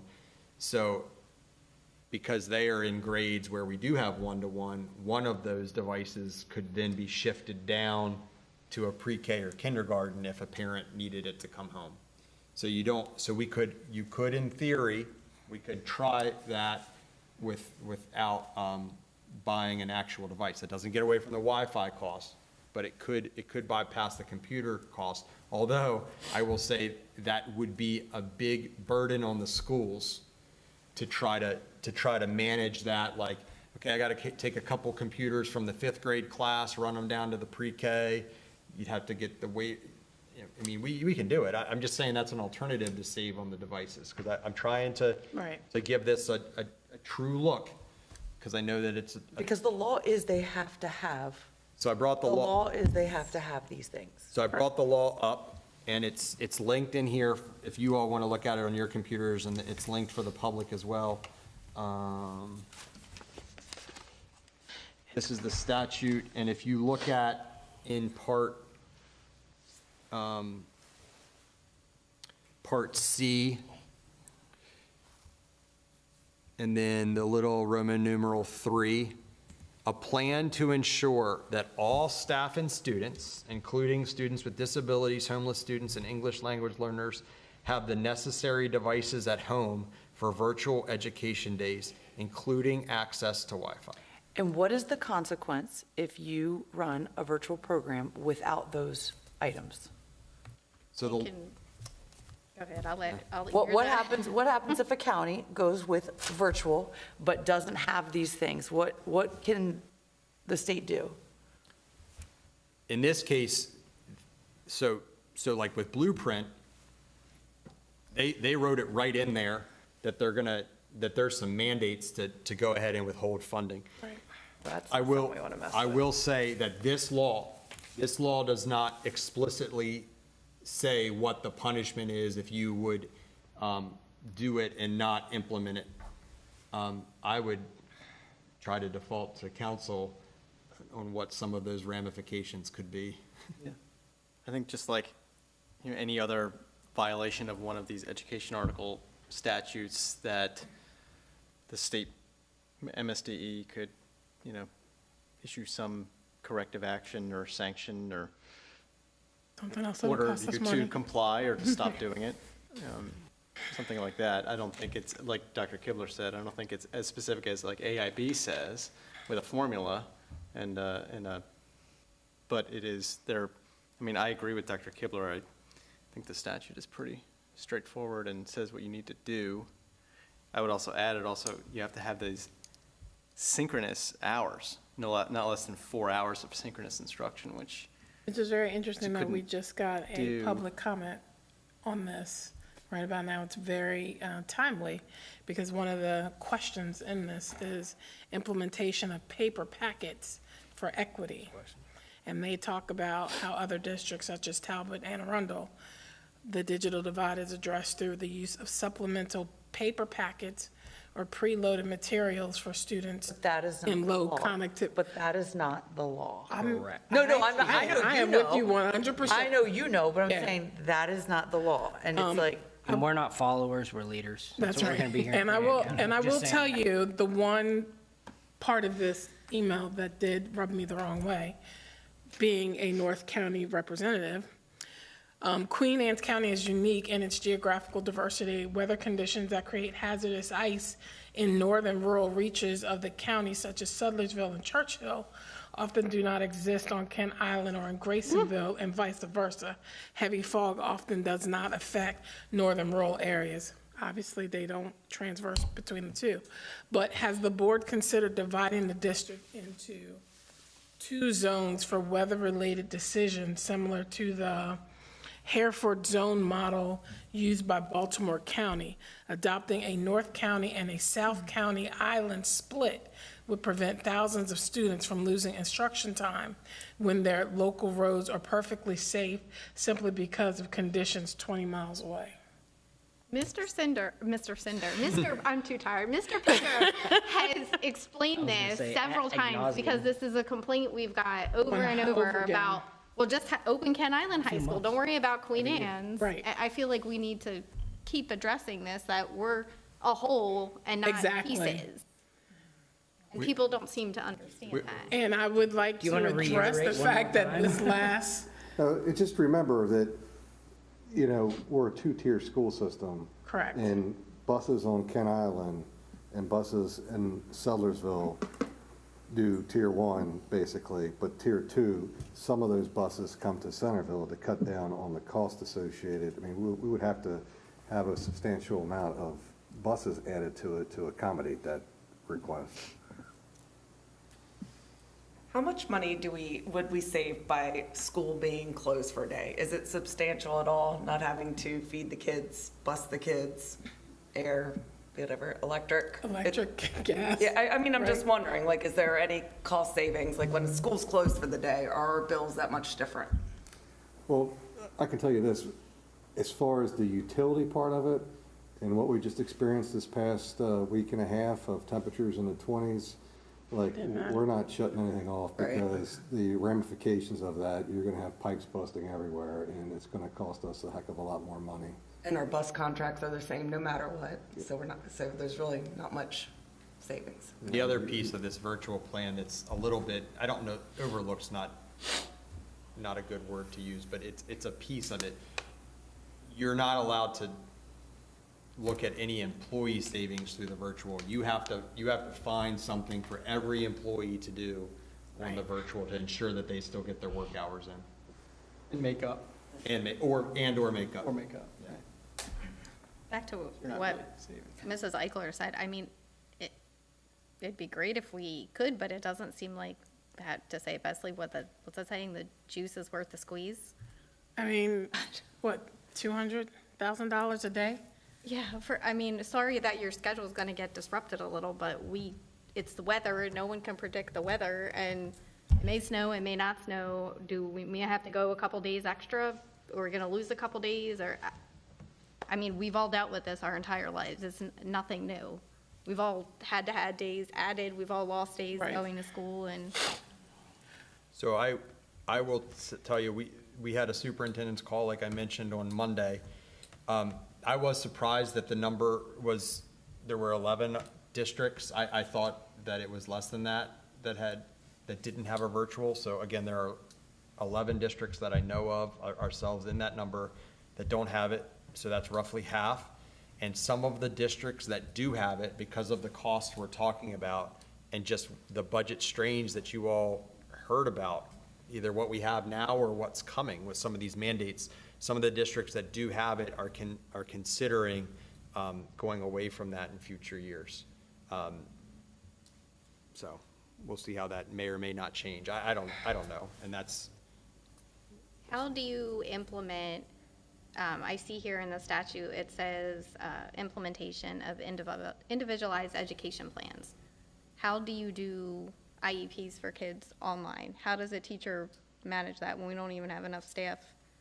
Like in front. I'm trying to picture how that would even look.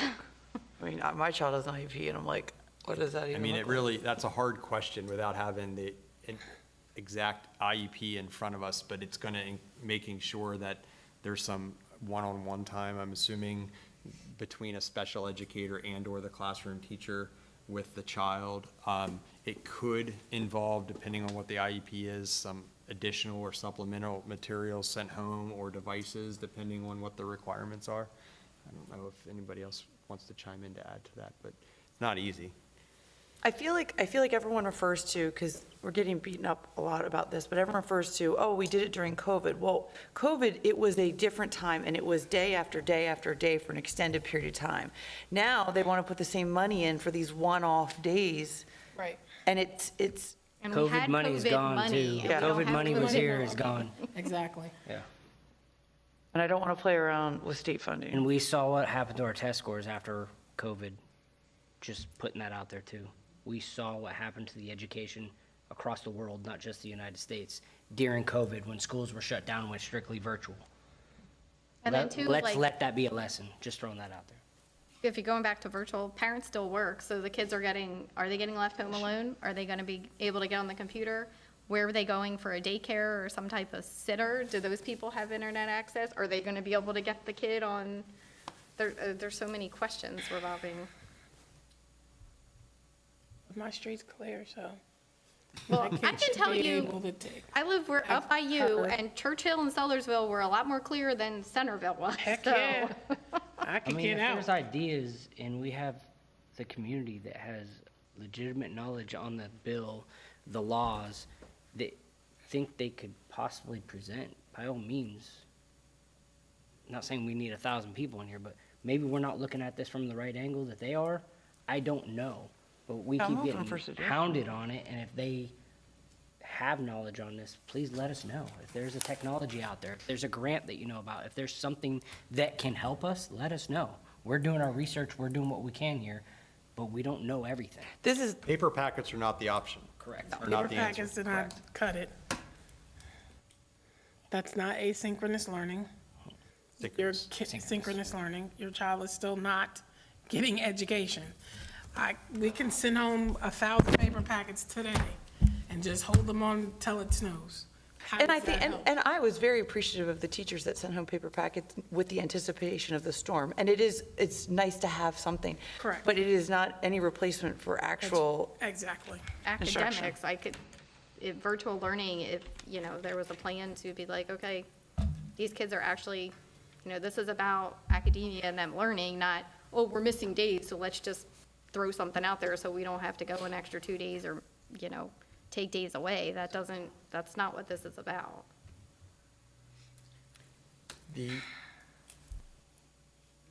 Going back, Ms. Sutherland brought up the spring break thing. Is there anything that you would like me to do to look into that option, talk about it? I think it's one of the situations. Are you asking Gary? I'm asking the board. It's the whole board. It's the whole board. That's just my, The way I look at it Got away from for that, so I 2 just went- days. I feel like either way, on the issue of spring break, you're gonna have people like myself that don't have any plans to go anywhere, and I don't care. And then there's people that have had a year's notice and that have made plans that do care. So it's hard to speak for what I think would be the best. I know that I don't have a preference. I think that whatever the board decides as a group is fine, but either way, you're gonna make everybody mad.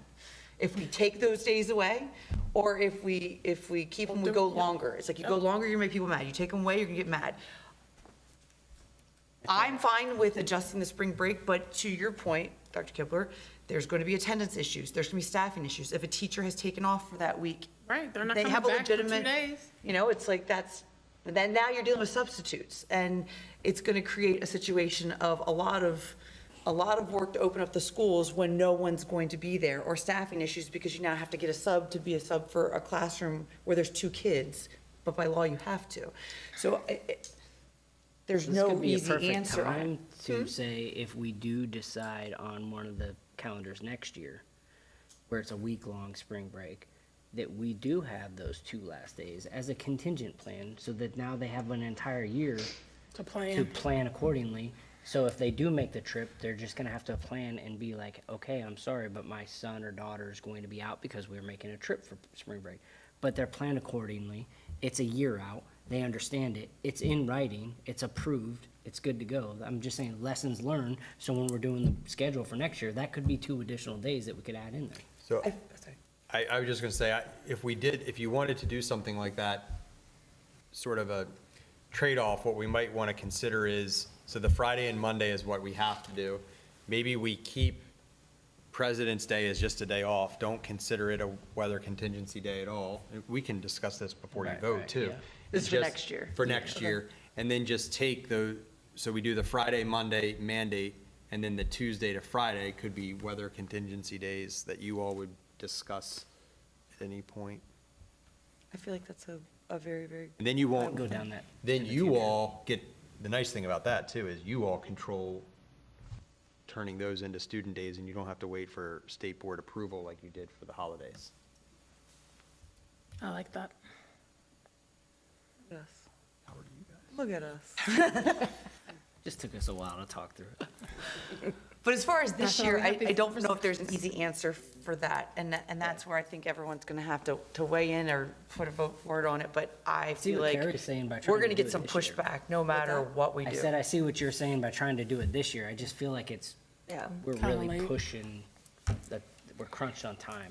You mean taking it away from I them? just don't like adding those days in June. I mean, and the Nobody teachers don't, the does, students yeah. don't, and I mean, Equally, I'm we're gonna not make people saying mad if we nobody's take not away doing their spring job, break. but you reach a point where the grades are in and everything's in, and we're just babysitting kids and being in school, so, I mean, yeah, so I guess that's So we why. could look at, like, for this spring break, would you say the last 2 days of it, Thursday, That was Friday? just That's my where- suggestion, yeah, that's where we're for at right following now. years, maybe to, and know that, be flexible. Yeah, we might have some combined classrooms if we take those days, or, different learning those Would it days be of spring break, worth but. Asking, like, is this a asking type thing, or is that open a can of worms? Okay.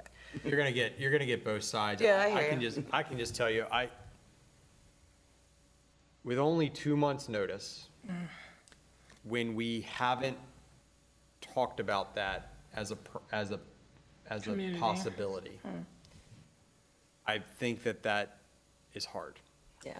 I think everyone's kind of getting their head around the fact that the kids are going to be going longer. I feel like everyone's kind of processed that. I don't know whether or not they like it. I feel like everyone kind of can see the writing on the wall. But we're not Everybody's going had to to do- July, so that Right. needs to be, we won't Everybody be has to into deal. July, so. I mean, the government was closed for 2 days. We got to make it up somehow. So the People kids, are working on the you weekends. get what you get. It's just. Get what you get. You don't get upset. But I do think that next year, looking at it proactively would be a good idea. And I think leaving a President's Day or something in February, or having some kind of long weekend in February in the calendar would be good. That's a long 28 days with nothing. So what we will do before we send this out to a vote, if it's okay with the board, it's what I'm hearing, we'll go ahead and remove the weather contingency day from President's Day.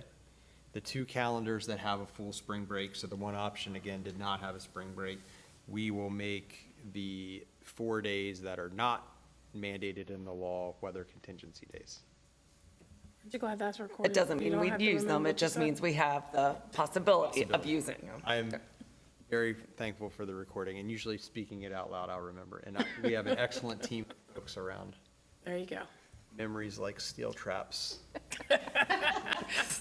Yeah, okay. Or goldfish, one of the Or two. goldfish. Right. 9:07, 9:09. I will keep the board posted on the statewide waiver discussions that we're having right now as well. Just to keep you informed of what other colleagues are doing. All right. Done yet? Ms. Dennis? Don't think anybody wants to give public comment, do they? Anyone? You. All right, future meetings and events. So the next CAC meeting and SSIC is February 18th. And then the next Commissioners Liaison meeting, that is on February 10th. If it's super late, nobody wants to decide, I need a document and send it around, so all dates, all the way till November, they can add to it. Okay. Future meetings, we have 2 budget work sessions coming up. One on the 11th, and the following one would be on the 25th, and both of those are at 4:30. Can we just make sure we have somebody for next Tuesday, though? The liaison meeting? Oh, yes, Just because we won't be here. yes. And can anybody want to do the liaison I meeting? cannot do evenings Because this we'll month. be at the, That's that Tuesday? yeah, it's the same Tuesday. I think I can, that's Tuesday, right? Is it at 4:30? We haven't, I would plan for 4. Okay, I think I can do that. It's a little early. Whatever works. And then, 2 o'clock until. Tuesdays are hard we days. got I here? got a lot of meetings. So I'll go just to the for- commissioners with you. Nobody else wants to. Okay. Thank you. Okay. March 26th is Queen Anne's County and Queen Anne's County Public School budget public work session, and that's going to be at Centerville at 5 p.m. at the Liberty Building. And then another PSA coming up, the Queen Anne's County Commissioner Budget Information Sessions in May 19th, May 20th, May 21st, coming up. And I don't think we have anything else. Can I get a motion to adjourn? I would like to make a motion to adjourn open session at 9:11. Second. All those in favor? Aye. Aye. I just have to call my son really quick. I was like, December 3rd. I was like, what's that?